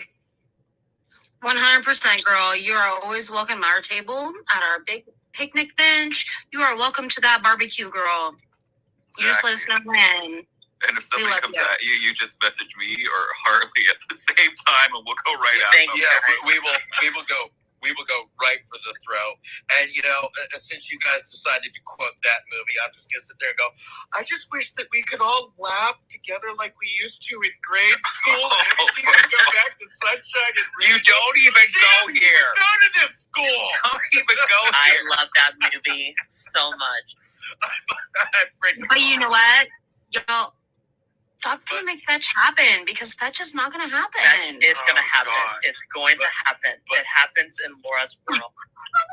But I'm going to kind of sit back, because Laura, I had a very similar situation in my family. I had a young family member who was, I'm trans. And her mother is not, exactly 100% aligned with the left. But, she doesn't put things out of the realm of possibility. She doesn't see trans. She takes her daughter to an actual therapist who's not an activist disguised as a therapist. He says she's not trans. I sit down and I have a actual trans man friend. We sit down. We don't know what we're talking about. She does. And we found out all this indoctrination was coming from her dance school. And as soon as she pissed off the queen bee of the dance school, the bullying got so bad she had to quit the dance school. And that's when all this trans stuff stopped. And she went back to being, just a normal girl. But, this is coming from a lot of places. And, having had a couple of trans friends, I have actually lost a couple of trans friends. Because as you and Dr. Anderson would know, these surgeries and these hormones are not easy on the body, and they can kill. And my heart definitely goes out to the actual transsexuals, because this is a dangerous risk to make yourselves right. It's not an easy journey. And the fact that we are coercing and corralling children down this path, like Jade, with irreversible changes that could potentially be deadly. I mean, within the last week, some young boy didn't have enough tissue in his body because of hormone replacement therapy, and he got a vaginoplasty and bled out and died. An 18-year-old child bled out and died on the operating table within the last week. These are not easy things, and the fact that we are just pushing kids down here is terrifying. And, you know, speaking to Jade and what you had said, it is just this what all of this that's being done to children. You know, we are coercing straight children to being, you know, doing homosexual activity. We are coercing straight gay kids to doing heterosexual activities. And I miss the days when it was just the fundamentalist, zealotist Christian right, not insulting all you Christians, but just them who were telling us that we were choosing to be gay, and that makes us a bad person. We need to unlearn that. I don't think straight kids should be doing gay shit, because that's just as bad as making a gay kid do straight shit. And the fact that we are now at the point where we are cutting off body parts and putting kids on irreversible treatments is just absolutely horrific, and it terrifies me. And Jade, I am so sorry that they got to you. I wish that, you know, people like me and Laura and Jen and Meg and Jack had been there to just step up for you. And, you know, we as people who are part of this LGBT breaks, because we never wanted this done in our name. We never wanted children like you to have to go through this. And we see our next generation of gays and lesbians. We see vulnerable children all getting washed up in it. Sorry, I'm getting emotional. You're all going to have to top those months yourselves. I'll give you a topic to print some time. It's disgusting. Laura. But sorry. Yes. Sorry, Laura. I meant. So let's the panel. Let's get our last few words in, and then we're going to open up the floor. I've been keeping track of mics and who's been requesting them. So hold on. Get ready. Yeah. No, totally. I just want to say, Jade, listen. Thank you for coming up. We're going to take some questions and all sorts of stuff. Dr. Erica Anderson, thank you so much for coming up as well. Yeah. And please feel free to jump in whenever you want. Laura, we're so glad that you're here tonight with us as well. Girls, you know I love you. Ultra, I like you a little. But I'm fun and cuddly like sandpaper. You are. But Jade, just so you know, after the space ends and all that, Jade, hun, you've got some friends here, and you reach out to us whenever you want. Okay, like we're here for you. We are always here for you. Thank you. You ever need anything, you just DM us, and we'll like do our best. Yeah, of course. No, you're a friend. So there we go. While we're wrapping up the panel. Go ahead, Jade. Jade was going to say something. I was going to say, Jade, if, you know, give us some final thoughts before we open up. You know, because this space is about you, my dear. I'm not sure. Sometimes I do wish that somebody had stepped in and been different. I mean, I know people go through way worse, and especially detransitioners, but I feel like I haven't had a break since I decided to socially transition. Like, I feel like my life has just been a disaster up until recently. And I wish I had somebody that stepped in, but I also feel like I was meant to go down this path. As horrible as it sounds, you know, I'll never have the experiences I was supposed to have. I'll never have sex the way I was supposed to have it. I'll never have my prom.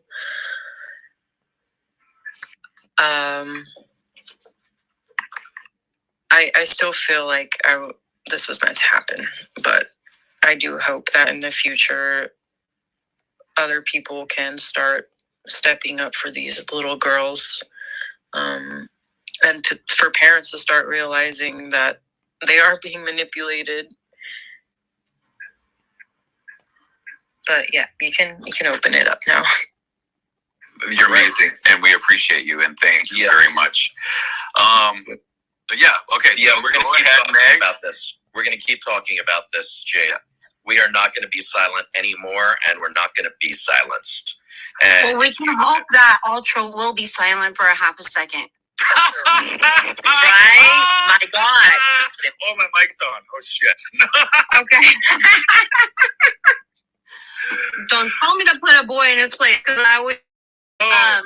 Jade, I love you so much. You have so many friends that you have made here tonight, and do not be a stranger. We are here for you 100%, girl. Don't even worry about it. Text me any time of day, DM me. I will get back to you. I'm here.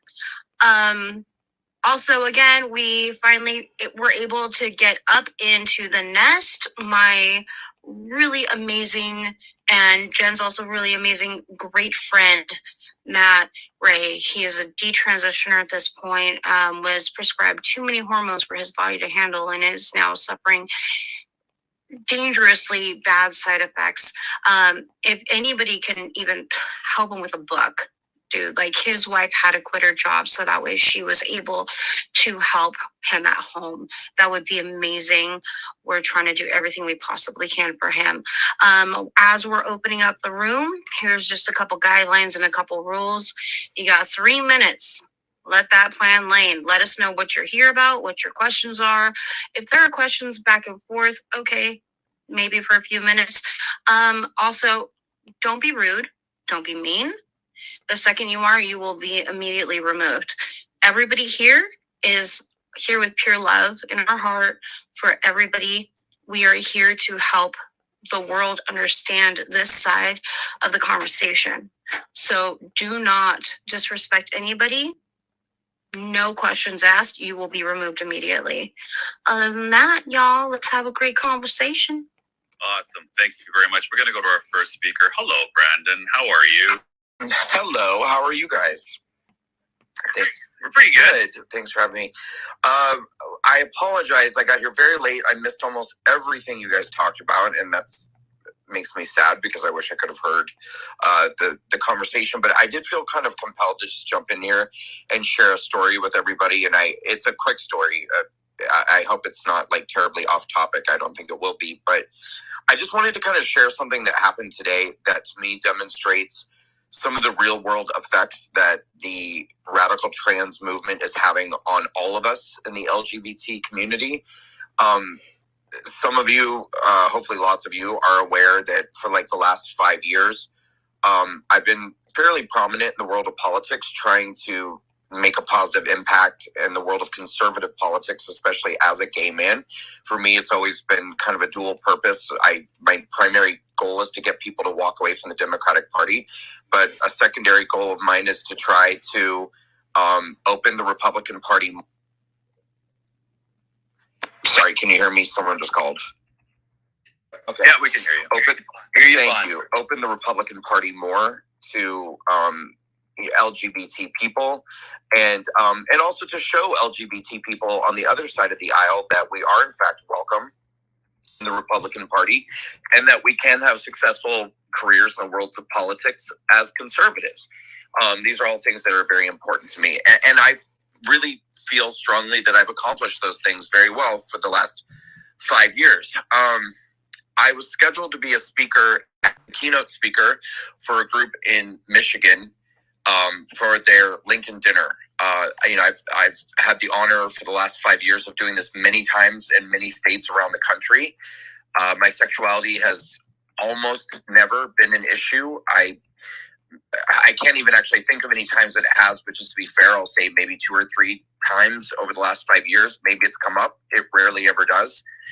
But they had scheduled me to be their keynote speaker in the fall for their Lincoln dinner, and today they canceled me as a speaker. And I was really shocked about it. And my assistant Paul and I got the organizer on the phone. And what she told me was, she said, the trans movement has become so upsetting to the people of Michigan, and that this has become such an issue, and that there's certain bills that they're trying to pass basically to further make it easier for people to, have access to spreading this kind of information to young kids and excluding parents and things like this. And she just said people in Michigan are so upset about this that she said, and before I even continue this, I want to say this woman was actually on my side, the organizer. Like, she didn't want to cancel me. She thought that they made a bad decision, and she tried to convince the board not to do it. But she said, people are so upset about this right now. She was like, I actually just don't even think they're going to differentiate between a member of the gay community and the larger LGBT agenda. And she said members of the board expressed that if we had you, they're concerned that we're not going to sell tickets to the event. I have never had something like this happen in 5 years. Never. Not once. And I've seen with my own eyes the strides that we've made as LGBT people in the world of conservative politics. I like to believe I've been a part of that, but whether I have or haven't, I've certainly witnessed it. And to have something like this happen 5 years into my conservative political career, and for literally the reason that she told me, is pretty devastating. And it just goes to show the negative impact that this is having on all of us, and how much I think this is setting all of us back. And I just wanted to share that. Thank you just so say something much. really quick? Sorry. And this is what I keep saying. The LGB is going to be the collateral damage of this TRA, these radical trans activist movement, because we're all getting forced in together. We are trying to cause a differentiation and show people there is a difference between us and them, okay? People would be astonished at the amount of gay conservatives and lesbian conservatives, bisexual conservatives, trans conservatives even that now exist because the left went so far as they have, okay? That's just a one example. But I also want to give Brandon a shout out, because the way I even got into conservative politics or anything was because of him. I'm a walk away before anything else, before gag before anything else. So I just wanted to give him a shout out. Same. I do the same thing. Brandon, you know we love you. God damn it. I need to do my walkway video. I'm sorry. But other than that, I know. Other than that, what you said was 1,000% true. And that's why the fight that me and Jen have come in contact with so hard right now is because it is destroying the LGBT anti-movement. It is destroying everything that we've built. It is destroying all the reputation that we had. It is literally destroying us as a whole, and that is a problem. The fact that you got canceled as a keynote speaker, I'm not even going to say that right now because I don't want this space to get canceled, but I love you, and that is not okay. Wow. Sorry, guys. So, Brandon, sorry. Let me say real quick. I was just going to say real quick, Brandon. I just want to say thanks from Canada up here, because what you're doing in the state, it's rippling to us as well. So we really appreciate you, and I've been following you for a while. So thanks a lot, man. Honestly, you are helping a lot. That's great. Well, thank you. And if I could just say really quickly too, I mean, the woman made really clear it's not transgender, you guys. It's the kids thing. I mean, she said it 1,000 times. I mean, she was just like she was like, it's the grooming, it's the basically the agenda toward trying to target and sex. That's the whole thing. Nobody really cares if somebody's transgender for the most part. I mean, other than maybe the sports issue and a few things like that, but that's the whole thing. And it is deeply upsetting and disturbing, that because it's just setting us all back, and the progress and I don't even identify with these people. I mean, I still consider myself an advocate for transgender people, and as a liberal I was, and as a conservative I am. But 14-year-old people who identify as non-binary or genderqueer are not trans. They're not. Thank you. This is not Sorry, I'll stop. I was going to be brief, but that's it. No. You can be brief as you want. I'm going to pull in a plug because my buddy Brandon just stepped in. Walkaway Social, you guys, is out now. Just look it up. So. But yeah, no. Are we going to the next stand? I did have something to say, guys, to Brandon.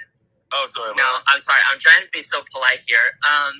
Brandon, I've actually been following you for years too. I need to do a walkaway video too for the party. People think that I'm.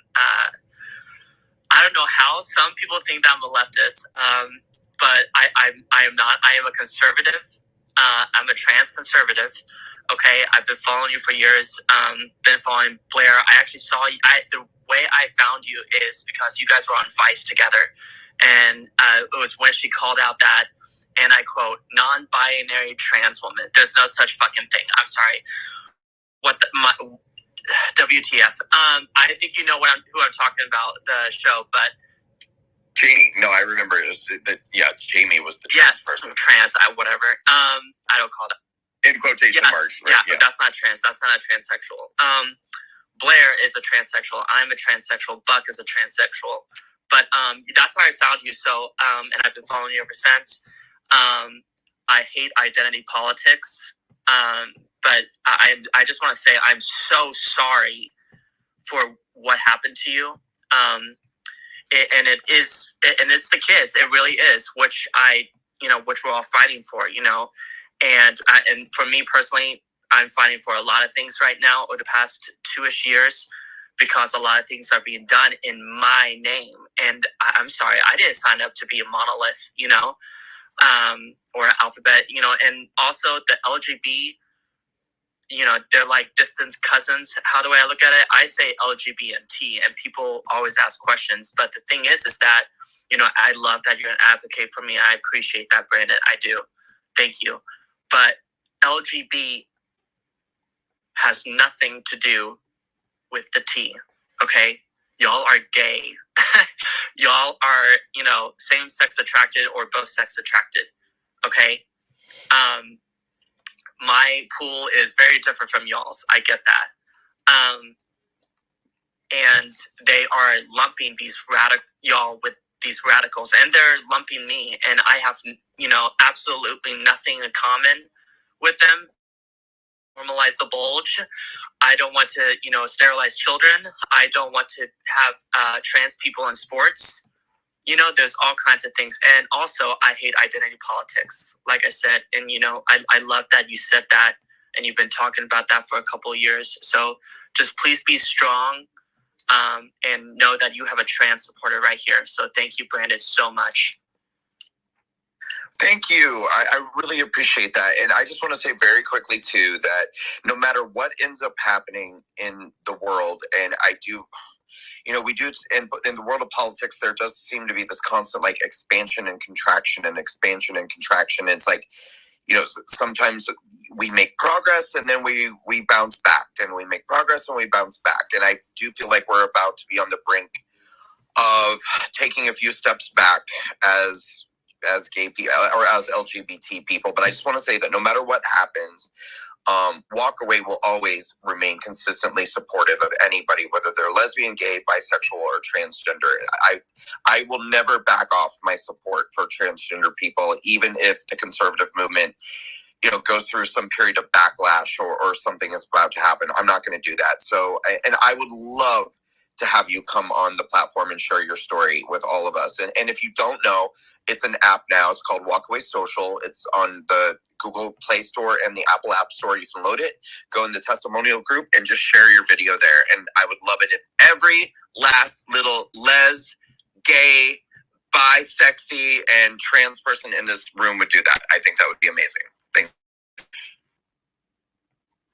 Awesome. Thank you so much, Brandon. Thank you. All right, you guys. All right. We're going to go ahead, Ultra. We're going to move to some hands. Go ahead. Yep, we're going to move to some hands. And folks, after we get you up here, because, we have so many mic requests that we don't have enough microphones. After you get your question in, we're going to move y'all down. So our next hand is going to be Stevie. Stevie, please. All right. Hi there. First off, Jade, thank you so much for the story. Well, not story. Sorry, I'm not great with words. I don't know how to Microsoft Word today. I enjoy it. Your story is very important for people to know. I saw this coming back when people were going, hey, transgenders, and then it became wrong to say that. At that time, I was just a heavily closet, what I thought was a gay person. Anywho, Liz, moving on. Laura, you hit the nail on the head earlier, talking about allies, these allies that They jump in, they're not even affiliated with the community in any way, and they tell me, shut up, sit down, let me advocate for you. You don't know how to do it yourself. I'm a 31-year-old trans woman. I've served in the military. I don't need that. So I guess my question would be, what's the best way? What way could we look at maybe educating allies that they want to be good allies? They don't really understand the side they're fighting for. I'm assuming that question was geared towards me. So, Oh yes, of course. Sorry. you're totally fine. So honestly, I would say over the past 2 years since I've been doing this bullshit, it's not bullshit, but my vocabulary, whatever. I've opened up a lot of minds, like interpersonal communication, like firsthand, but also since I've been like growing my platforms too. So it's just really about speaking out, showing statistics as well. Also doing a lot of collabs and where your friends and the people in your communities can see and they're like, oh wow, this is definitely a different point of view. We've all seen a lot of success with that. Everybody from Gays Against Groomers to Buck Angel, Blair White, Jack and Ultra here, and so many others. Also Brandon, I don't know if Brandon's still on. We just do a lot of collabs and it shows a wide range. It's shown to a wide range of audiences. And then you have people like talking about it, people like really opening it up to it. I really see it happening with the left. The left is what you're talking about. I know. I've seen your comments on my Twitter here and there. So the stuff that I'm tagged in, I'm being tagged a lot over the past 6 months, and I don't even know what's happening. But yeah, just talk to people. Say like, why do you think this is trans? That doesn't represent me, because I challenge it. Okay, and I'm kind of a bitch sometimes, a sassy bitch I call it.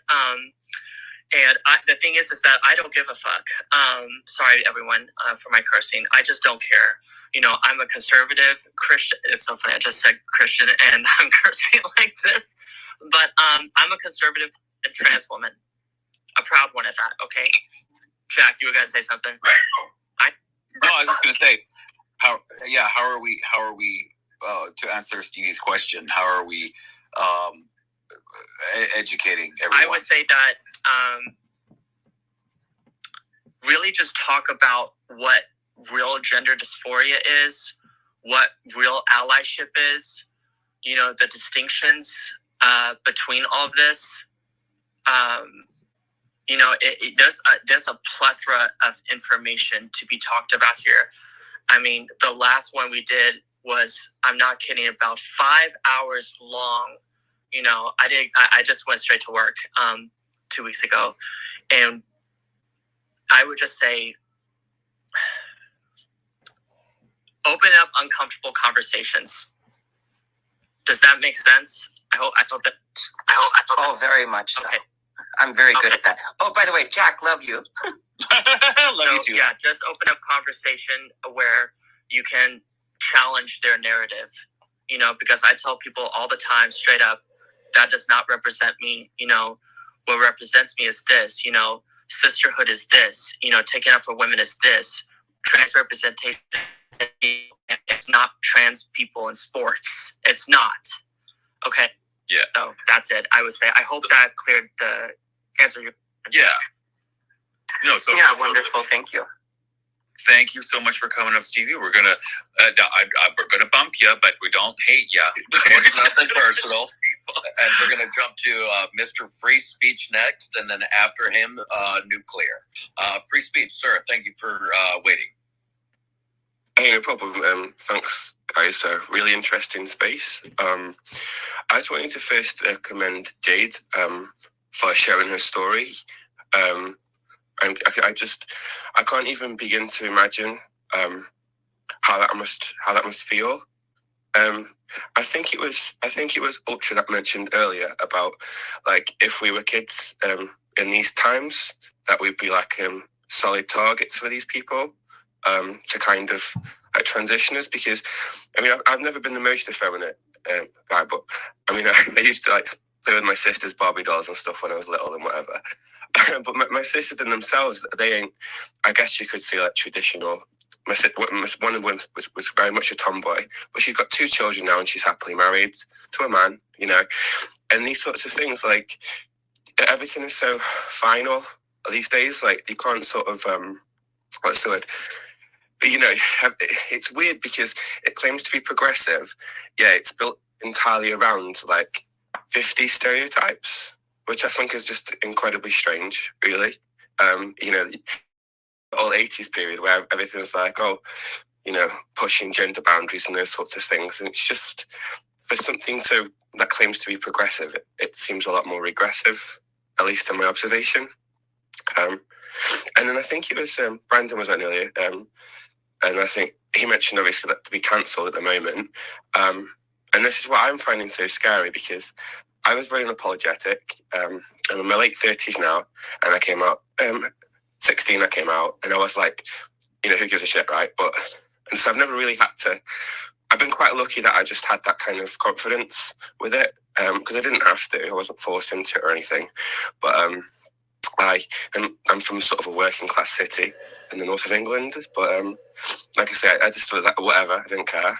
I actually feel more concerned now than I ever felt back then, just for the direction that it's all taking. I'm a lot more alarmed now, because I think it was, I don't know if you're familiar with Douglas Murray, and he's like a gay chap in the media, and he speaks quite interesting about this sort of stuff, but he had this analogy that's always kind of stuck with me, and I think it was basically like the LGBT rights movement, etc. It arrived at the train station, and so we got to where we needed to be, and I would say that was something about maybe 10 years ago, give or take. Then the trains just kept going, and I think what's terrifying is we don't even know where the destination is going to be, but it's not looking great, you know. But anyway, cheers, guys. Thank you. Thank you. Can I just answer him really quick? Yeah. I just want to say, like, cheers, working class hero, love it. But I was just gonna say, like, he's so right, and Douglas Murray is also right. He's one of my heroes in this whole thing. He basically was right. Like, there once we got marriage equality, there was no other destination. And the thing is, here in the United States, in the UK, and pretty much everywhere in the Western world, you have all of these supposed LGBT nonprofits, right? Well, they had no boogeyman to go after anymore, so they had to create one. So that's why we have this monster now that is the trans radical activists, and this is where we're at now because of that. You know, we were good. After we got marriage equality, we were like chilling, everything was fine, and they're like, oh shit, we're not getting money. Now we got to do something else. So they went freaking like full bore into this trans rights movement, and that's why you have this indoctrination going on in schools and, you know, in colleges, everywhere, where you wouldn't even believe, you know, K through freaking 12. And it's going on because it's the Marxism. It's the victim class thing that they want to keep going. It's all these things, and it's all propaganda to just keep all of these organizations that are just funneling money off of this shit going. Yeah, it's pretty horrific. You know, we're going to move now on to thermonuclear wasteland, and then right after that, Samsara. Sir, yes. Okay, can you hear me? Loud and clear, sir. Okay, so first off, I just want to thank Jade for telling that whole story, man. That's just insane. The way they push the kids and stuff. And, you know, secondly, I'm not gay. You know, I'm just a goofy hillbilly that's, you know, follows Christian beliefs and everything, and that's fine. And I love you guys. Y'all are just doing so much for kids and everything, and it's awesome. But Jade, it just blows my mind that at such a young age, that the medical world and psychology and everything just failed you so hard. And social media just it blows my mind that the social media influence you so hard about who you should be and where you should go and everything, and it led to medical decisions, and just blows my mind. I have 3 kids, and this just breaks my heart. This stuff just blows my mind. And I guess if I had a question, it would be for Jade, and it's like, how deep did the social media really affect you? I mean, it was mostly the whole game, I think, but I guess that's it. Thank you. That's a great question. Jade, go ahead. I feel like it has affected me up until now. That was the only friend group that I had. Those were the only friends that I had known in that sort of community. And I moved away from that town, so I live somewhere else, and I don't have any friends that I can just hang out with. No boyfriend. I'm very lonely. I don't know. Sorry, I don't know how to answer this. No, that's okay, love. So the social media, it kind of affected you, right? Like, you felt the pressure from that. I think that's what he was getting at. Oh, yeah, for sure. I mean, these people tell you that if you're cis and straight, that's the most horrible thing that you can be. Yeah. And I mean, it's everywhere.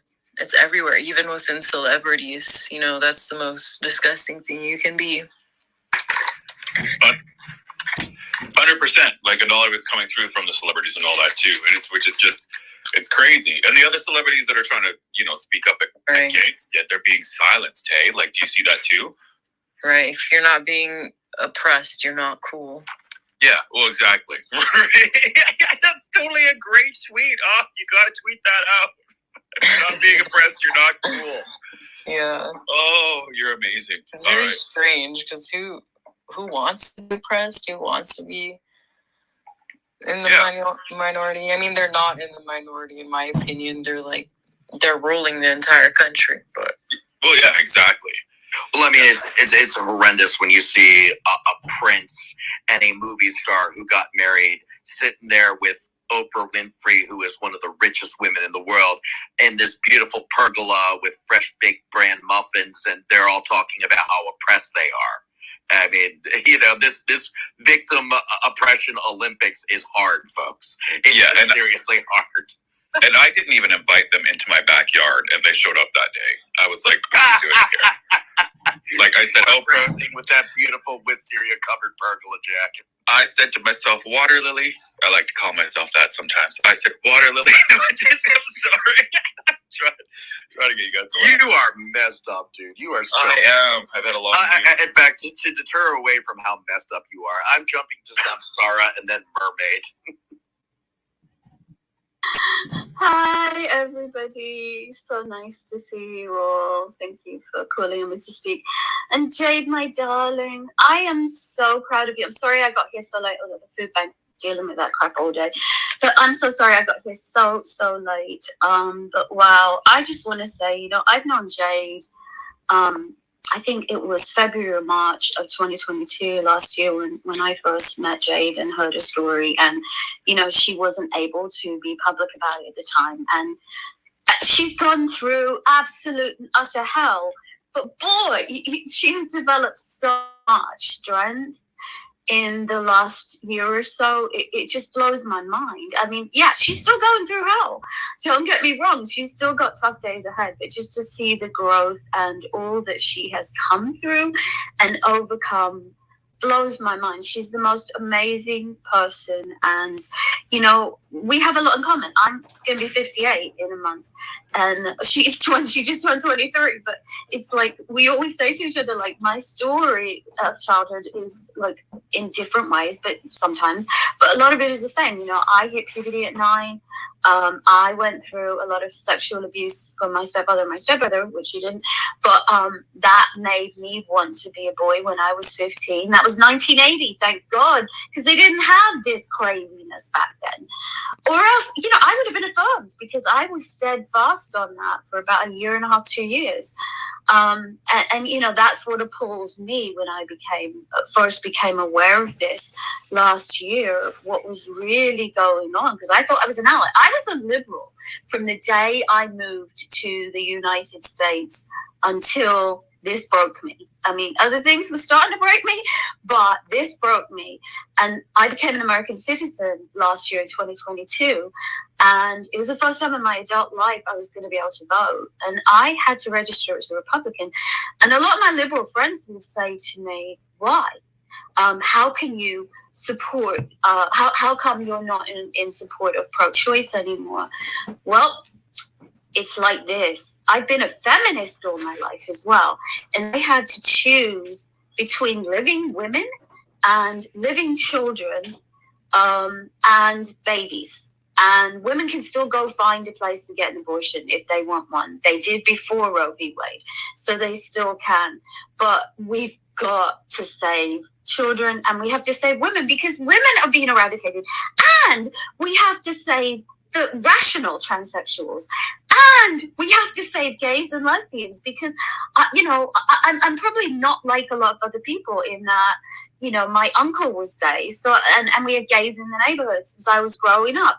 My mom's best friend was a trans woman. My friend transitioned in 1988. So I have known, you know, quote unquote LGBT all of my life. And, you know, a lot of people haven't. They've never met them. But I'm hearing people trash gay people right now. And it's making me ill. It's really making me ill, because what they think is gay. There was a thread today with some little, probably, didn't admit it, but probably a trans man, probably a child, saying that if males only like males, they're not gay. That's transphobic. I'm sorry, but that's friggin' homophobic. Gay males like males. Oh, but we had fun with the little boy, didn't we? We did. It was, I mean, kept going. I mean, I was at the food bank all day, and I came back and the thing was still going. And I mean, this is just tragic. And what is happening with my lesbian sisters who can't friggin' dating app and see a woman, but they see these creatures, and I'm dealing with it as a woman. I play in a restaurant a couple times a week, and I have these bearded creatures that come into the frigging ladies' room. They've got full beards, like ZZ Top, and they're wearing a mini skirt that's spandex with their butt. Then what was Dylan Mulvaney's line? Normalize the bulge, or whatever he said. And the bulge is showing through their mini skirt. And they look like men. I don't care, you know, I don't care if they want to wear mini skirts. They can wear whatever the hell they want to wear. But you're still a freaking man. Go into the goddamn men's room and leave my ladies' room for me and other women. And then I saw something today where there's some trans young girl, looks like a young girl to me, but I'm no lady, you know, working in a bra fitting shop. Oh my God, if I went in to get fitted for a bra and had some man fondling my breasts while he measured me, and I'm sorry, there's not a profession you can take on if you're a trans woman. Go be a trans woman all you want, but you ain't fondling my friggin' breasts. You know, and if that's transphobic, I mean, I don't care. And yeah, I'd love to identify as a liberal again. I would, but I can't. You know, that would mean things were back to normal. It would mean that everything was wonderful, and I could argue with you all about, you know, political issues. But I can't, because the left has just gone absolutely too far. And so the only other thing I really wanted to say is, you know, I've been trying to have conversations with people about this, my friends from the left, because everybody still thinks I'm on the left. They don't. come out publicly, but I have publicly been talking about this. And I get people who say to me, but what about Jazz Jennings? Jazz Jennings knew. And I watched that, and I'm like, yeah, did you watch the surgery on TV? Did you watch her mother say that she was going to forcibly dilate her child? Did you, are you aware that Jazz Jennings will never have an orgasm? And her surgeon said that? Are you aware that, of what these surgeries involve? And people aren't. And they're not aware that trans kids are sterilized. And they're not aware that trans kids, that's a really shocking thing to most people, that even though, people are embarrassed to talk about orgasms, but it's like the fact that somebody will never have an orgasm is a big thing. So these are the conversations I think we need to have, and I'll land my plane there before you tell me to shut up. Thank you so much. Love you all. Thank you so much for speaking. Yeah, no, those were amazing topics. Sorry, Ultra, I'm just going to cut you off. Those are amazing things to touch on, and I 100% agree with you on a lot of those.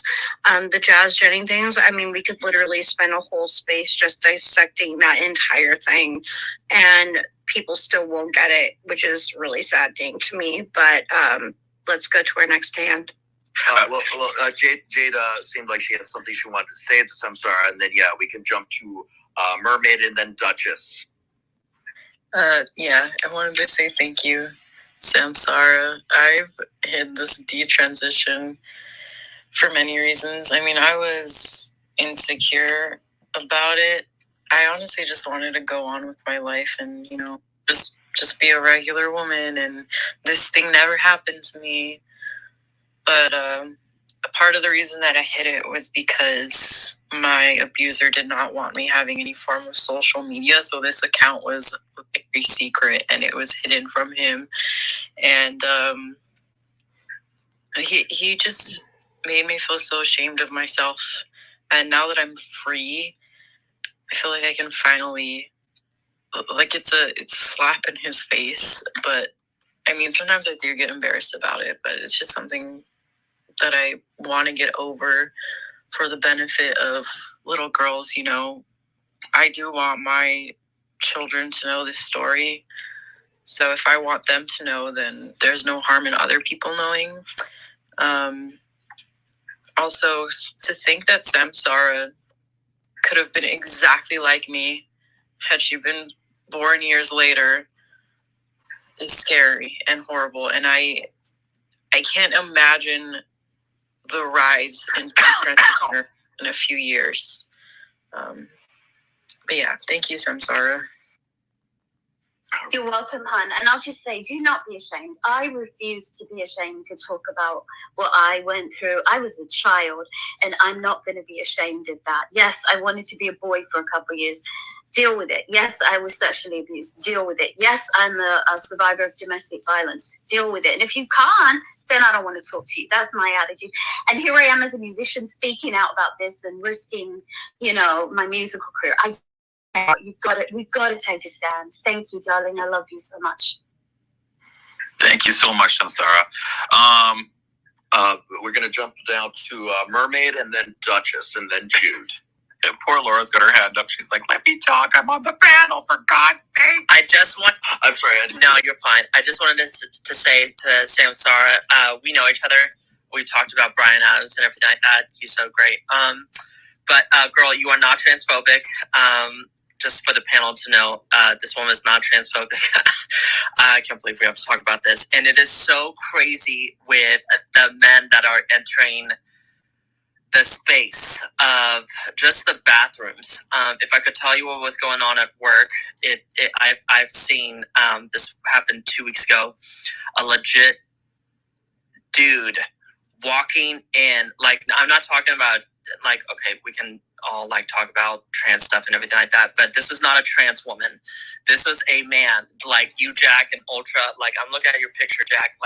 This was a dude, okay, that walked in, and I was putting lotion on, and also I Meg and Jen know that I respect women's spaces. I obviously don't change. If you ever watch Blair stuff, you already know my stuff, okay? You hide certain things because you yourself are very dysphoric, okay? You want to hide a certain thing from the world and yourself. So you go to a stall when you have to do something. Okay, I would just leave it at that. They're doing Lotion Girl, right? And this big thingling walks past me, and I'm just like, and it took me a moment because I was just like, I can't believe it. And I looked up, and there's a bearded man, and I was so outraged, or outright. What? It doesn't matter. Outraged. Yes, outraged. Yeah, it was a different word I was thinking of, but I was going to go to the front, but one of the girls I was with said, "No, they're trans." I'm like, and I was almost. I'm going to be honest. I kind of got teary-eyed because I was like, "No, this isn't trans anymore." And I actually, okay, I did cry because I'm like, this is rapey. Okay. And also, no, I don't need to be touching bra sizes or whatever, and dressing rooms. I don't know what in the world. There's so many jobs out there, bitch, that you can choose from. So, the men, the self-ID law for men to just self-ID, predators will find a way, and they're using that trans label to infiltrate. Okay. And as you said, you and I have talked, but for everybody on the panel, we've talked a lot where she's been around for many years. The trans have done this since the 80s, and we respect it. Yeah. So that's all I'm going to say. No, that's amazing. Mermaid, and then Duchess, and then Jude. Make her. Okay, yeah. Okay, Mermaid, go. Okay, here we go. Hi. Dad, I have a special request for you. You know you're going to have to sing my song to wrap it up. Not in this space, dear. It's not appropriate for this time and space. Oh, that'd be perfect. Okay, anyway, thank you guys for having me in. Jade, I want to say you're beautiful and you're brave, and thank you for what you have said. I cannot tell you how much I appreciate it. You're awesome. So I am like 100% straight. 100, I've never even kissed another woman. It's okay. We all can't be perfect. Sorry. No, but you know what? I have no problem with it. I'm like, okay. However, I want to ask, and I think the question might have already been answered, but okay. Everyone knows a woman's brain is fully mature maybe at 23, a man 25. So, and I guess Jade, I'm going to ask you specifically, do you think if you would have waited until, you're just now 23, before you got on hormones, that you made, natural hormones, puberty, whatnot. I don't care who dresses as a man, who dresses as a woman. I don't care if you want to change your name. I don't care who you love. I just don't care. But my thing is, why don't, and you guys have already answered this, let them be fully adult. Right? Right. So you're asking Jade if she waited. Yes. If she wasn't forced into taking the hormones and forced into, because I think it's kind of like the new fad, or right? Yeah. So what do you think, Jade? Yeah, definitely. I wouldn't have gone through with it if I had waited, because one of the moments that had really led into my detransition, well, I had been uncomfortable beforehand, but the moment where I was like, this is wrong, was when my ex, which was not the ex that had abused me, it was before him, he had admitted to cheating on me, and I was going to end up with this guy. I was going to marry him. I was going to have kids with him. And the moment that led to that detransition was, well, do I even want it with this guy? This thing that I have been wanting since I was 6, since I could perceive even liking guys, this thing I wanted all my life. Do I really want it with this guy? And do I want it like this, where I'm on testosterone and I'm not even like presenting as a woman, it felt so wrong. If I had waited until that moment, which that moment was going to happen anyways, I wouldn't. It like just not taking it. So thank you so much for answering that. So that's what I think needs to be pushed is what's the rush? Like what's a rush? You're gonna live till you're 80. Stop putting these stop. I had this big old debate and this guy was like, oh, hormones are reversible. I'm like, motherfucker, they're not. They are fucking not because they destroy and they do stuff. Let the hormones rage and, let whatever. That was my stance. And he was like, I was like, oh, fuck you. Let the hormones rage on. Oh my God, no. It never bothered me. Do I hear a cat in the background? I think I heard a cat meow. And it's not mine. So, your cat seems to like my singing. Well, thank you so much, Mermaid. Thank you, Mermaid. And it's a shame kids are being forced into this and coerced into this instead of all these necessary waiting times that we think are more prudent. We're going to jump to Duchess now, and then over to Jude, and then to Beauty. I don't even see anybody's hands up. This is so funny. Well, you're blind.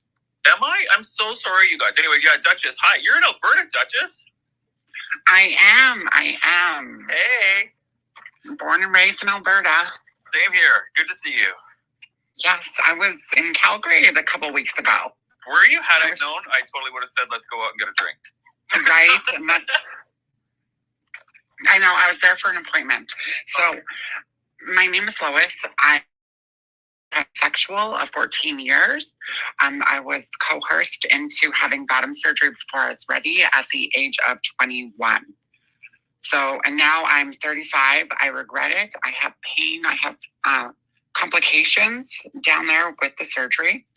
So it started in 2021. I experienced depth loss, and it was very painful for many months. And I tried to seek help, and yet I was just met with ideologies like trans women are women, like we as females experience vaginal atrophy. And I was like, hang on, like I'm not a biological female, I'm a male with an inverted penis. This vaginoplasty it's inverted skin. So, well, with external, it's external skin, so inverted. And so I talked to my doctor, my family doctor, and she said, we as females, blah, blah, blah. And I'm like, okay, well, I need to see somebody about this because it really hurts and I can't dilate like anymore with the complications. So that was in June of 2021. And then come September of the same year, I went back to see her and like, well, what's going on? How come I don't have a referral to see a gynecologist or someone who actually knows how to deal with someone who has had vaginoplasty?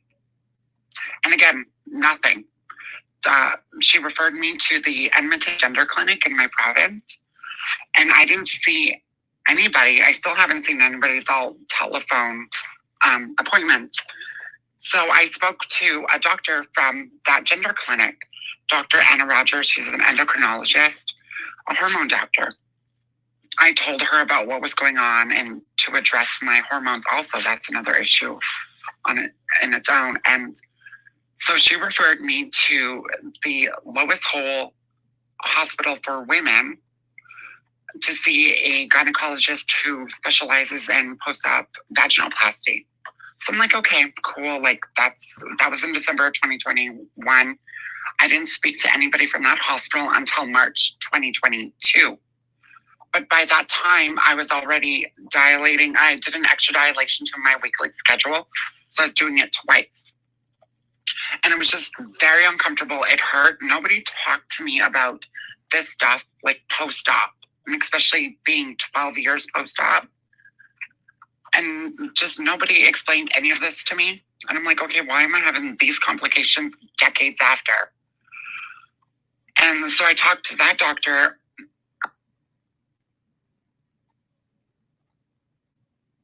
Sorry, go ahead. Somebody hit the button by mistake. Sorry. Please continue, Duchess.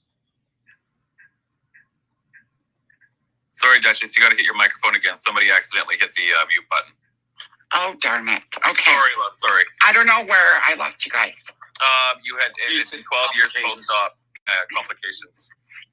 Okay, yes. So I had complications, and then I spoke to Dr. Kathy Flood out of the U of A, and what had happened? Well, she was more like compromised, politically compromised by this ideology.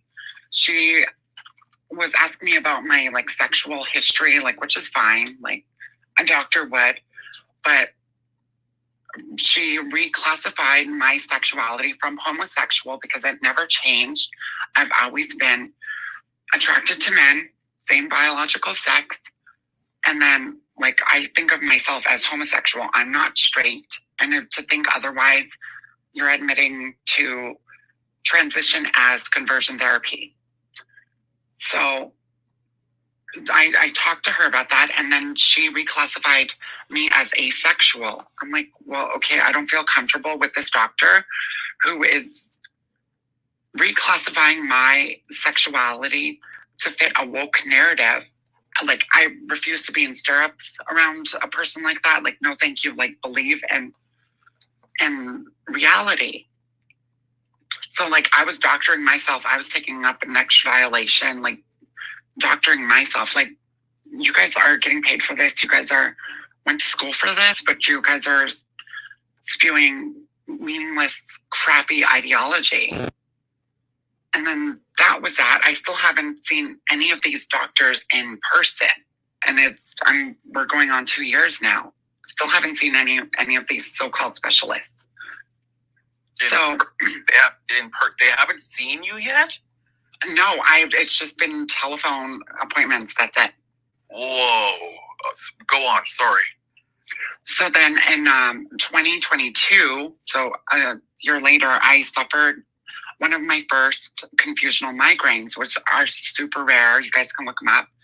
So I experienced that from June 3rd, right until the end of July.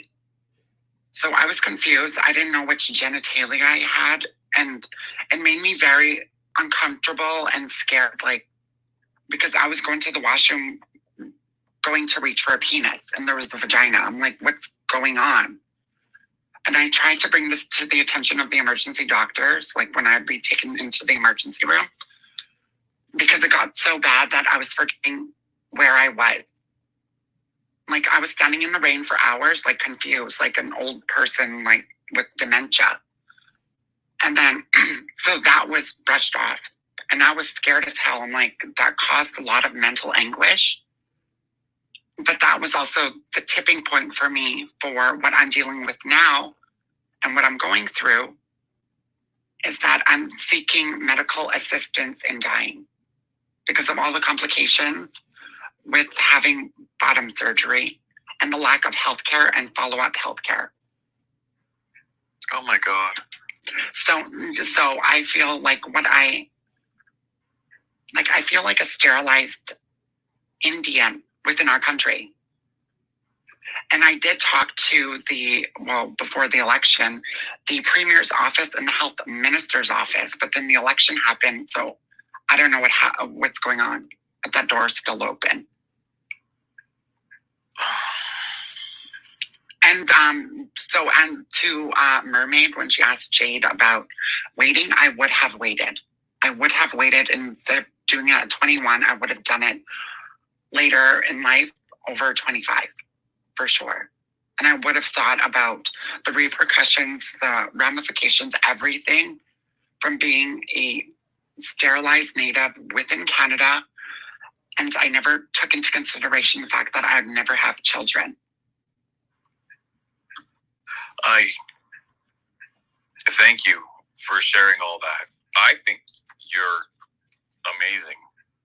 Yeah, my heart just broke for you, ma'am. I'm sorry. Well, and that's another thing with transition and being trans. We have to talk about the dark side of this. And especially within Canada, where MAID is an option. And then these young children, like I've talked to countless parents about this, that their children have fallen prey to this trans trend. And they're being led to believe that they're going to become real boys and real girls. Yeah. I'm like, they're just being set up for failure, and nobody's challenging this system within Canada or even talking out loud about this. And yet, as soon as they turn 18, they become eligible for MAID, medical assistance in dying.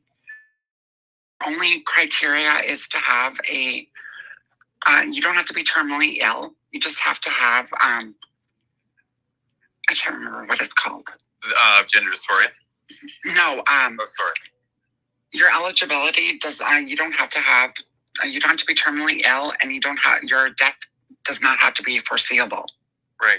So if you're in pain and it cannot be treated, which is my problem and why I went to Calgary in the first place, to see somebody who apparently specialized in vaginoplasty, she just prescribed numbing cream. That's it. Numbing cream? Yes, I went all the way there for numbing cream. Oh my God. Girl, I am so sorry that happened to you. Like, my heart is literally breaking listening to you right now. I am so sorry.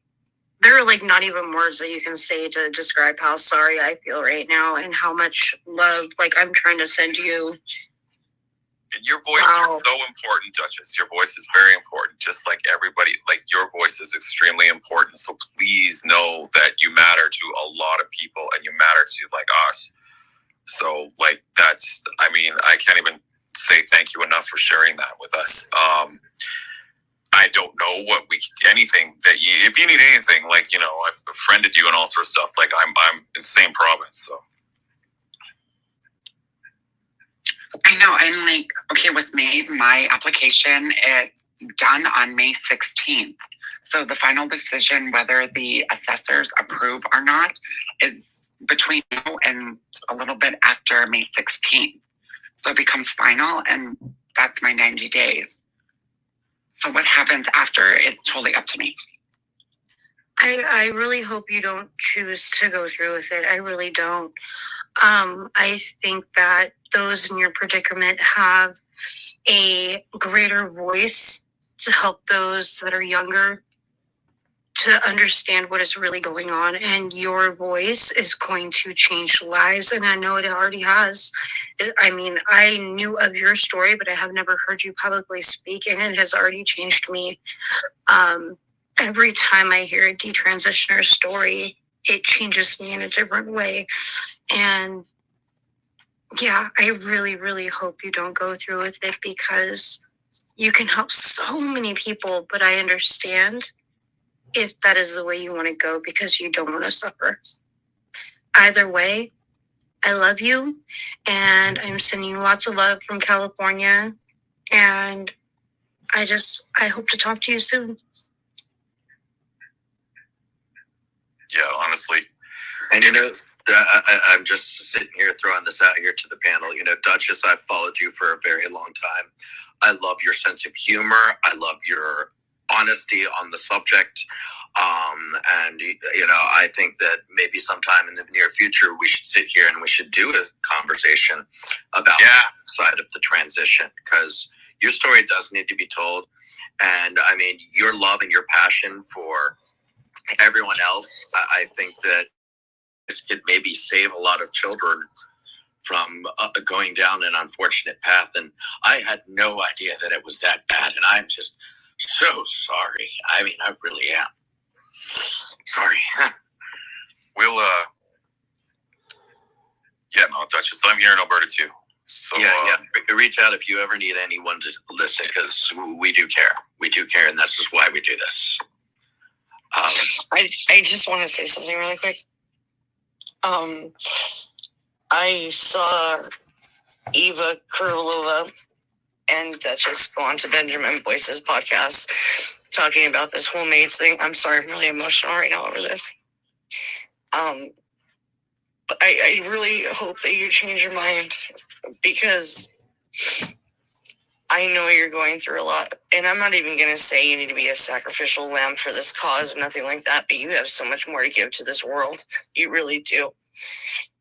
And I'm going to send all my love from California to you, Duchess, because I've been following your story for a very long time, and it needs to be heard. I love you, girl.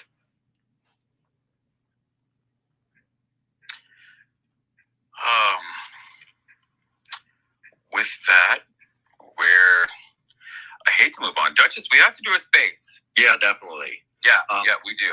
We do. For sure. Yeah, Please, honest to God. Keep me posted. I know it's like, well, my story is like, how do we move on from this? But trust me, guys, I'm okay. I'm in a good place right now. Thank you all for hearing my story, and I yield the floor. You're amazing. You are amazing. Yeah. Wow. Hard to follow up on that one. Jude, thank you for being very patient and waiting. We'll go to Jude and then Beauty. Can you guys hear me? Yes. Yeah, we can hear you. Cool.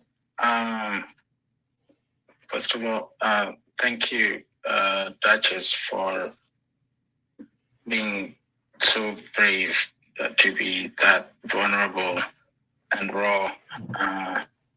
And thank you at the same time to the hosts for the space. It's a symbiosis that's what makes a community.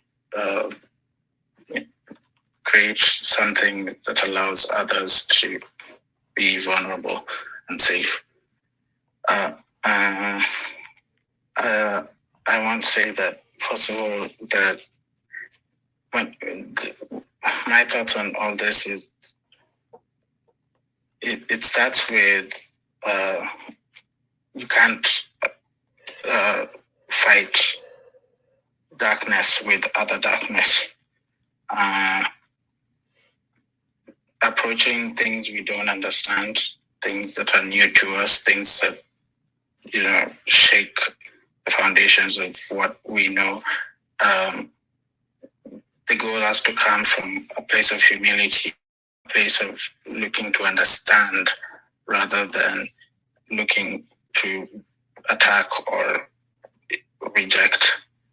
And unfortunately, we don't live in a society where we've solved all the other existing issues and then new issues show up. We live in a society where, as new issues are finally being shown in the light, they overlap.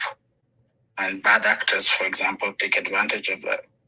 This has happened with rights movement for race, equality movement for gender equality, or as I prefer, equity. Whether it's overcorrection or attacking back, and the real harm. But that just, for example, just shared an example of the real harm. The real harm is there are people who haven't been represented or who are not taken care of, who are not understood, or we don't invest our resources in figuring out, who are reduced or discarded aside because other people have taken over that movement, whatever that movement is. There are people who think Black Lives Matter is about tearing down and attacking everyone who's white and making people who are white feel like they're inferior or less than, or all. There are people who have taken the idea of creating gender equity or equality and made it about, if you're a man, you are evil by default, and so on and so forth. I personally am still learning about what is trans, what is, because it also overlaps with people like Duchess who are born with more than one reproductive side of things. And if we don't approach it from a learning and trying to figure out and trying to help and sort of take care of the needs of the person in that situation, if we give in to the emotion of this is different and it's frightening, fuck it, I don't like it, or if we let the bad actors who yell, I'm trans, I have all the rights in the world, fuck you, no one wins, everyone suffers, and we don't move forward. I speak as I'm from Kenya, and right now Kenya is slowly transitioning from quite a homophobic country towards something that hopefully is less homophobic or not homophobic.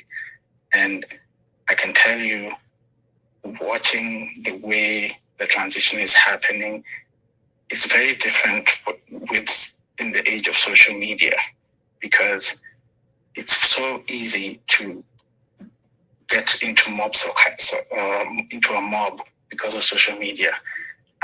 It's so easy to get when you're confused or uncomfortable, and you will be when something is changing in society, in your community. It is scary, and those are valid feelings.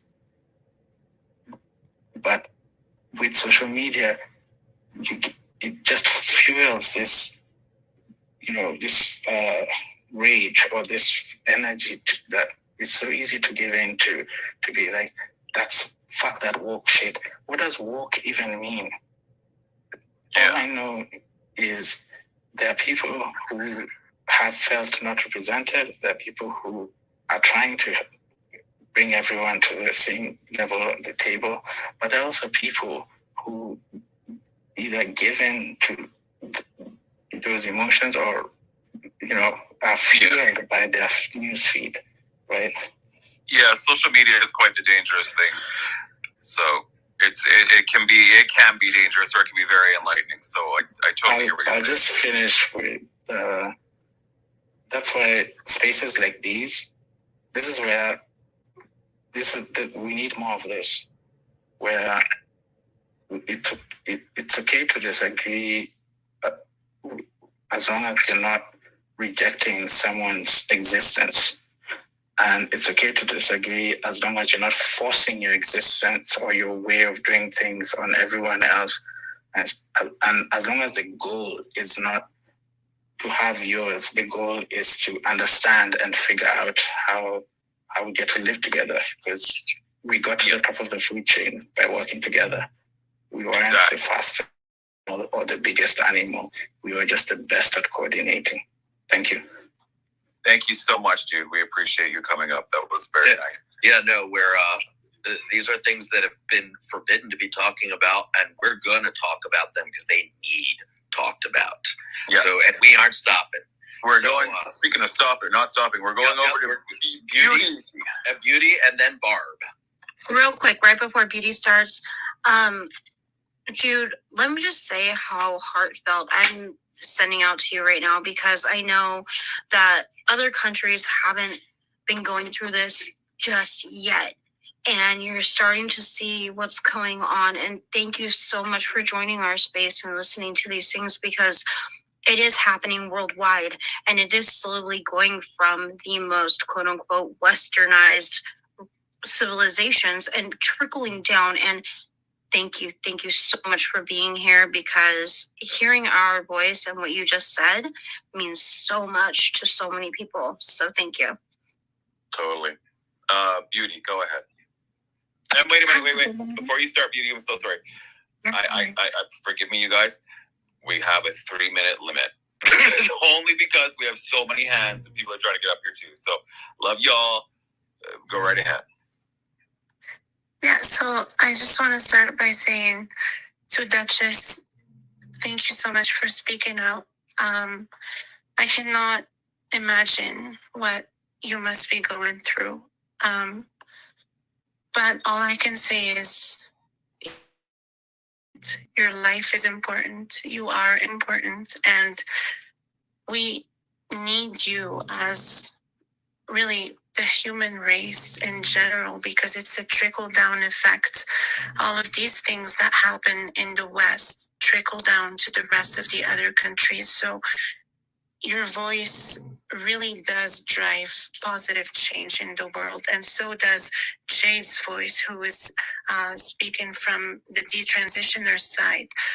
We need all of your voices. We need all of our voices to drown out the nonsense that's being pushed and let the truth prevail, because there is truth behind all of these things. There is an ugly truth that they don't like to talk about. They don't like to talk about the fact that complications are very, very common when it comes to GRS, SRS, all of those surgeries.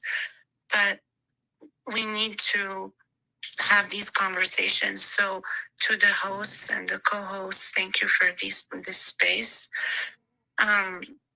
I think honestly, when it comes to this topic, I'm surprised that more people are not speaking up against this, because it really affects almost everyone.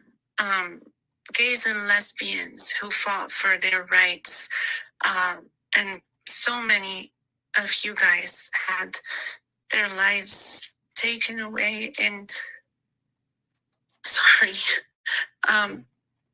it's not fair for straight people who are bored to hijack a movement that was all about having people not be murdered for who they happen to love, and turn it into this evil, monstrous thing that comes after everyone, after children, after women.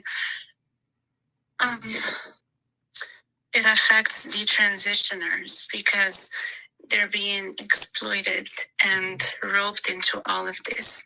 And then when they realize that this is what happened to them, they're being silenced and blamed and told that it was their fault. Parents as well, they have their children subjected to all of this confusion in schools and talked to about sex by men in dresses. Let's not even talk about biological women who also fought for decades and centuries to be equal, and then just ended up getting a repackaged misogynistic type of movement. I don't think it's a movement. It's definitely a cult, because people are being shunned when they speak up against this. I transitioned many years ago, but over the years I came to realize that it was all, I'm not going to say that all of it was a lie, because I did make the choice to alleviate my gender dysphoria by getting surgeries and whatnot. But it's all about treating a medical condition, and I feel like transsexuals also get the short end of the stick because we're being misrepresented, and everyone thinks that we support this when we never ask for any of this. So yeah, I think just to wrap up, I just wish more people were speaking up. And I do have one question to the people on the panel. Do you think that gender ideology is on its way out, or do you think that more people are being roped into this? And if so, what do you think we can do as a group of people, transsexuals, detransitioners, and everyone who's been affected by this? Thank you. I can speak from Canada. I mean, I know Jen and Meg, you guys can speak from the States as well. And Laura too, sorry. And Jude and Dutch, anybody. It seems to be going in waves, to be honest with you. Like, it seems to calm down, and then we get this resurgence back up, and then it calms down again, and it surges back up again. And it's brought on by the narrative of media or something like that. It just seems to be like the pick of the week story, and then they run it, and then suddenly everybody gets all up in arms again, and then we have it, but then everything calms down. and it seems to be back and forth. How about you guys? For me in the States, especially in woke California, I feel like it's taking its last death throes. Even here, people are sick of it, and I would say we have the largest swath of Latino voters. I'm one of them, and we are all turned off by what's going on in the United States with the border crisis, everything else. And, one of the things that we hold very close in our culture is family values, and turning your kid into a woman when they are a man, and a man into a woman when they're a girl. That's not a family value that Latinos hold. And we are the biggest voting bloc next to, I guess, white people. Like, we're the second biggest voting bloc in the world. And it's not working with us anymore. They lost us already. 2022 showed that, and 2024 is going to show it again. I mean, the stats are in, and nobody in any demographic that we consider a quote-unquote minority is falling for this shit anymore. For me, what I was going to say was almost reempting what my wife just said, is that within a lot of the religious cultures, like, this isn't something that normally happens. This is a 0.03% of the population. It should not be a normality. It should be an abnormality. And that is the problem that people are not understanding. They're saying that 3-year-olds can pick their gender, and that is the problem. And so what we can do, Beauty, because I've been following you for a long time, sweetheart, what we can do to change this is speak out, continuously speaking out. It doesn't matter what part of the world we're in. We just need to continue speaking out, saying what we're saying, because people need to hear it. And that is exactly what it is. They need to hear it, whether they want to or not. I don't care. We're going to be in their face, upfront about it. And, because we're forced in that corner, we will always come with receipts. If you need receipts, you need stats, you need data, you need any of that type of stuff, just come to me, honey. I got it all on lock, because I'm looking at that shit every day. So that's what we got to do. Totally.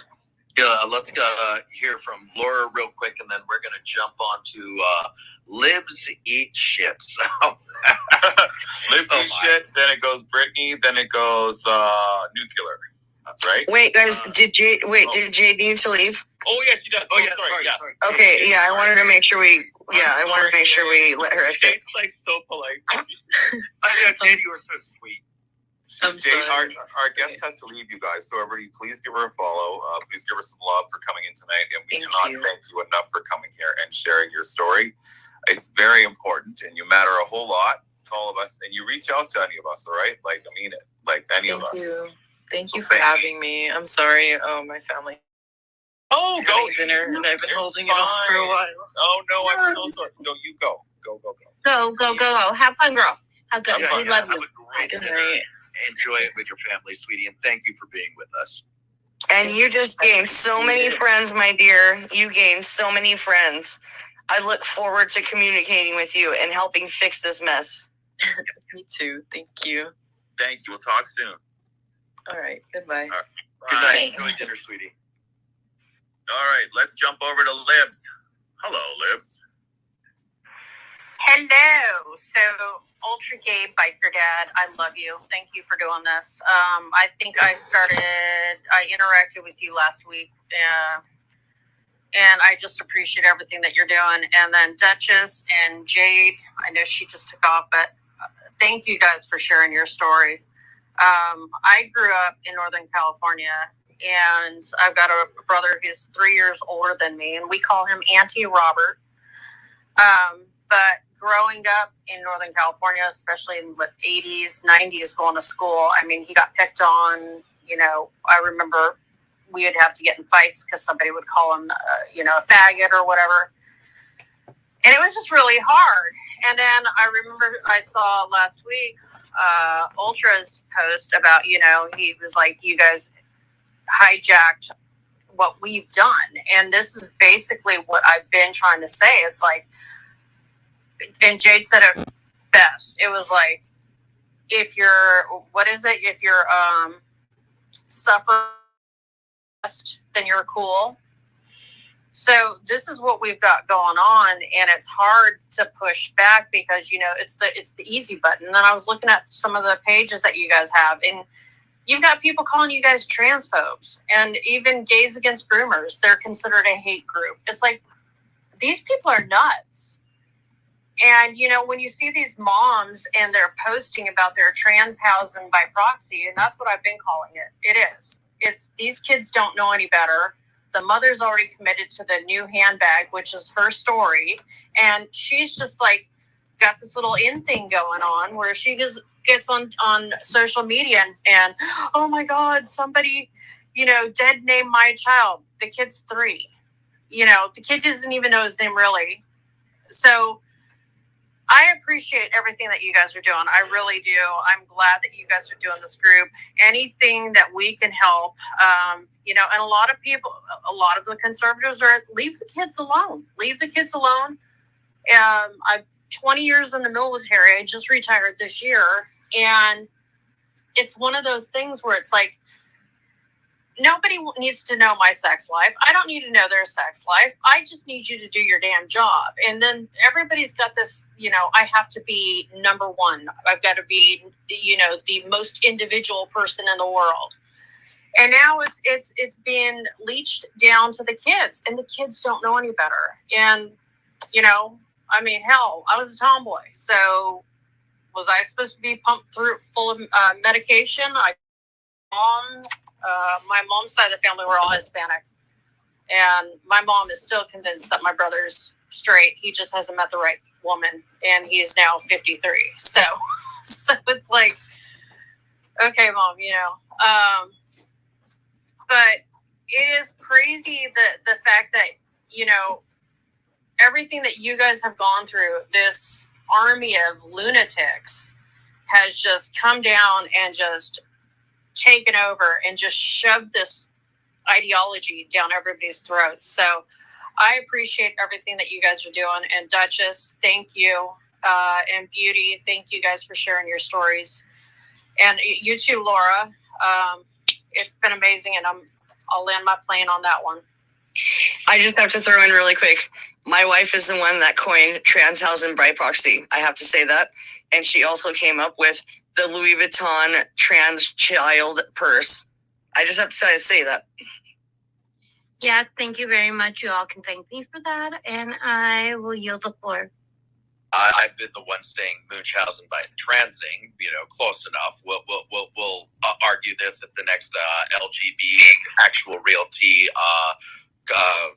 council and put this up to debate which one this is going to be. But, you know, Libs, I was actually thinking about this all week because in our last space, you know, a straight woman said, "How can I help?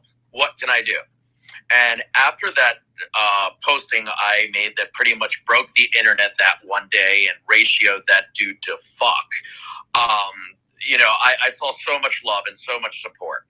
And it's always wonderful to see everybody getting behind this thing and waking up and pushing back against the madness. But do you know what it also did? I got so many hate followers. I got added to hate crime lists and everything like that. And as I sat there, I really sat there and I thought, what could be done? And one thing is to make your presence known to these radical LGBTQAI plus people. And, you know, especially clap back against your fellow straights. Be like, use your labels against these people because they are 200% obsessed with what criteria you have, your race, your sexuality, your religion, your everything. And sit there and say, hey, I'm a Hispanic Christian woman and I don't hate gays or lesbians. Stop that. Clap back at these people. You know, sit there and go, hi, I'm a white woman. I'm a father of 5 and I don't hate gay people and I stand with this gay guy. Knock this nonsense off. You know, just by sitting there, you can destroy them. You can help destroy them when they come for us. Because, you know, we are unfortunately the last line of defense. We are what is holding them back from your kids right now. So by you sitting there and chirping up right behind us and saying, no, we don't hate you. Just leave the kids alone. We don't hate gay people. Leave the kids alone. You can change hearts and minds. And let me tell you, an important demographic of people we need to get on board are the closet gays and lesbians who think that Republicans hate them. They don't like these far leftist people either. In fact, when the doors are closed, these gays and lesbians think that they're trying to trans us out of existence, that society is so homophobic they would rather have a trans daughter than a gay son. You sit there and let them know they do have friends over here. Because if we can win them over, this radical LGBTQAI++ no longer has the LGB and the real T. So when you see these forums going off, folks, snipe and hunt these radical leftists and put them in their place, just simply with love. Again, use your labels and say, no, I don't hate you. I just want you to leave the kids alone. I love what this gay guy's saying. I love what this lesbian's saying. I love what this transsexual person's saying. Back us up. It will help so much and change hearts and minds. And at the very least, your text will be like sandpaper down there.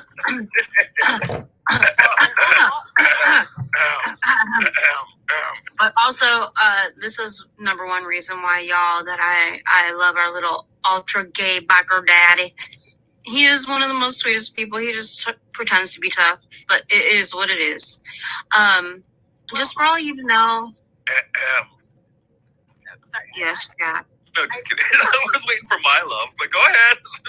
No, but the other thing is remind them that they're hijacking a message that was never meant for them, that they've distorted it. And they need to know that. Like what you're doing, what they are doing to actual people that just wanted to live a normal life, just wanted to be left alone and have the same rights, and just not be stereotyped. Because the one thing that I know growing up is, I had friends, and especially in San Francisco, and I was like, well, just don't tell them that, because then they think we're like, kitty diddlers or pedophiles or whatever.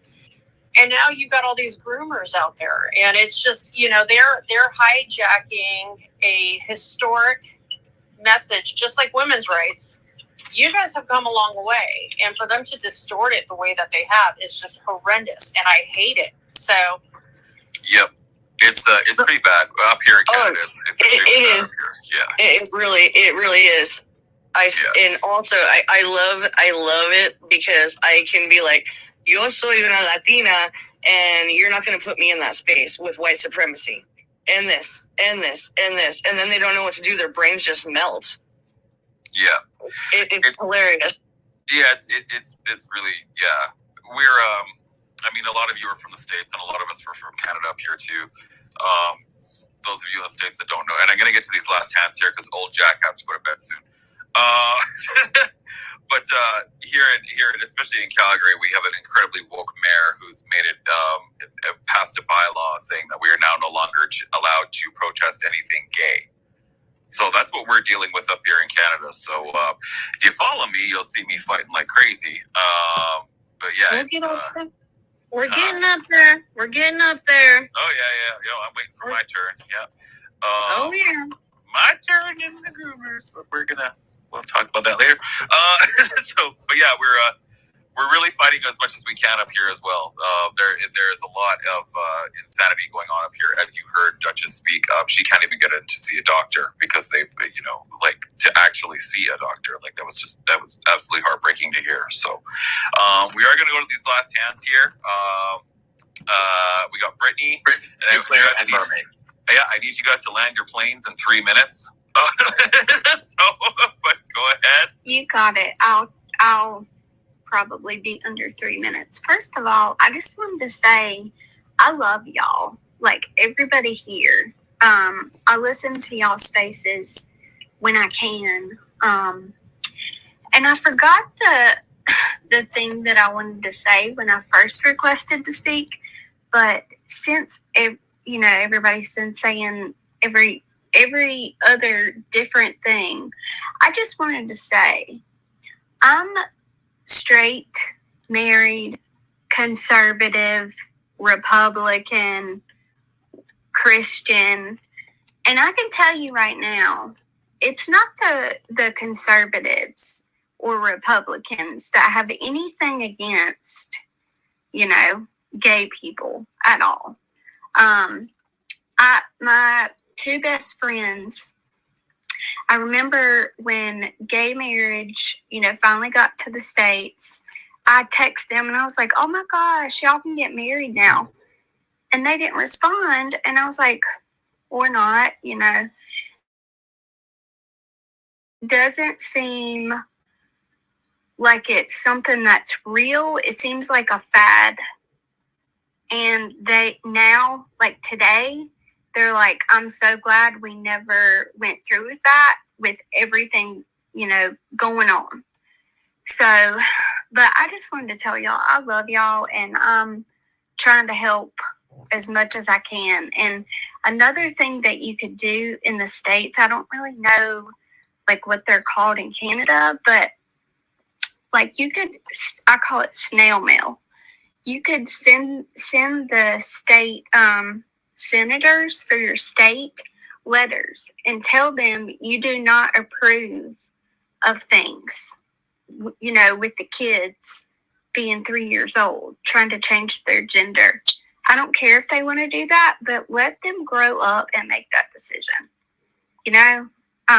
But yeah, just write them letters. Tell them this is not okay. But that's all I have. But I love y'all. That's amazing. I just want to tell her that's exactly what Gays Against Groomers is doing. We are infiltrating the legislation and making them very well aware that homosexuals and trans people do not agree with this.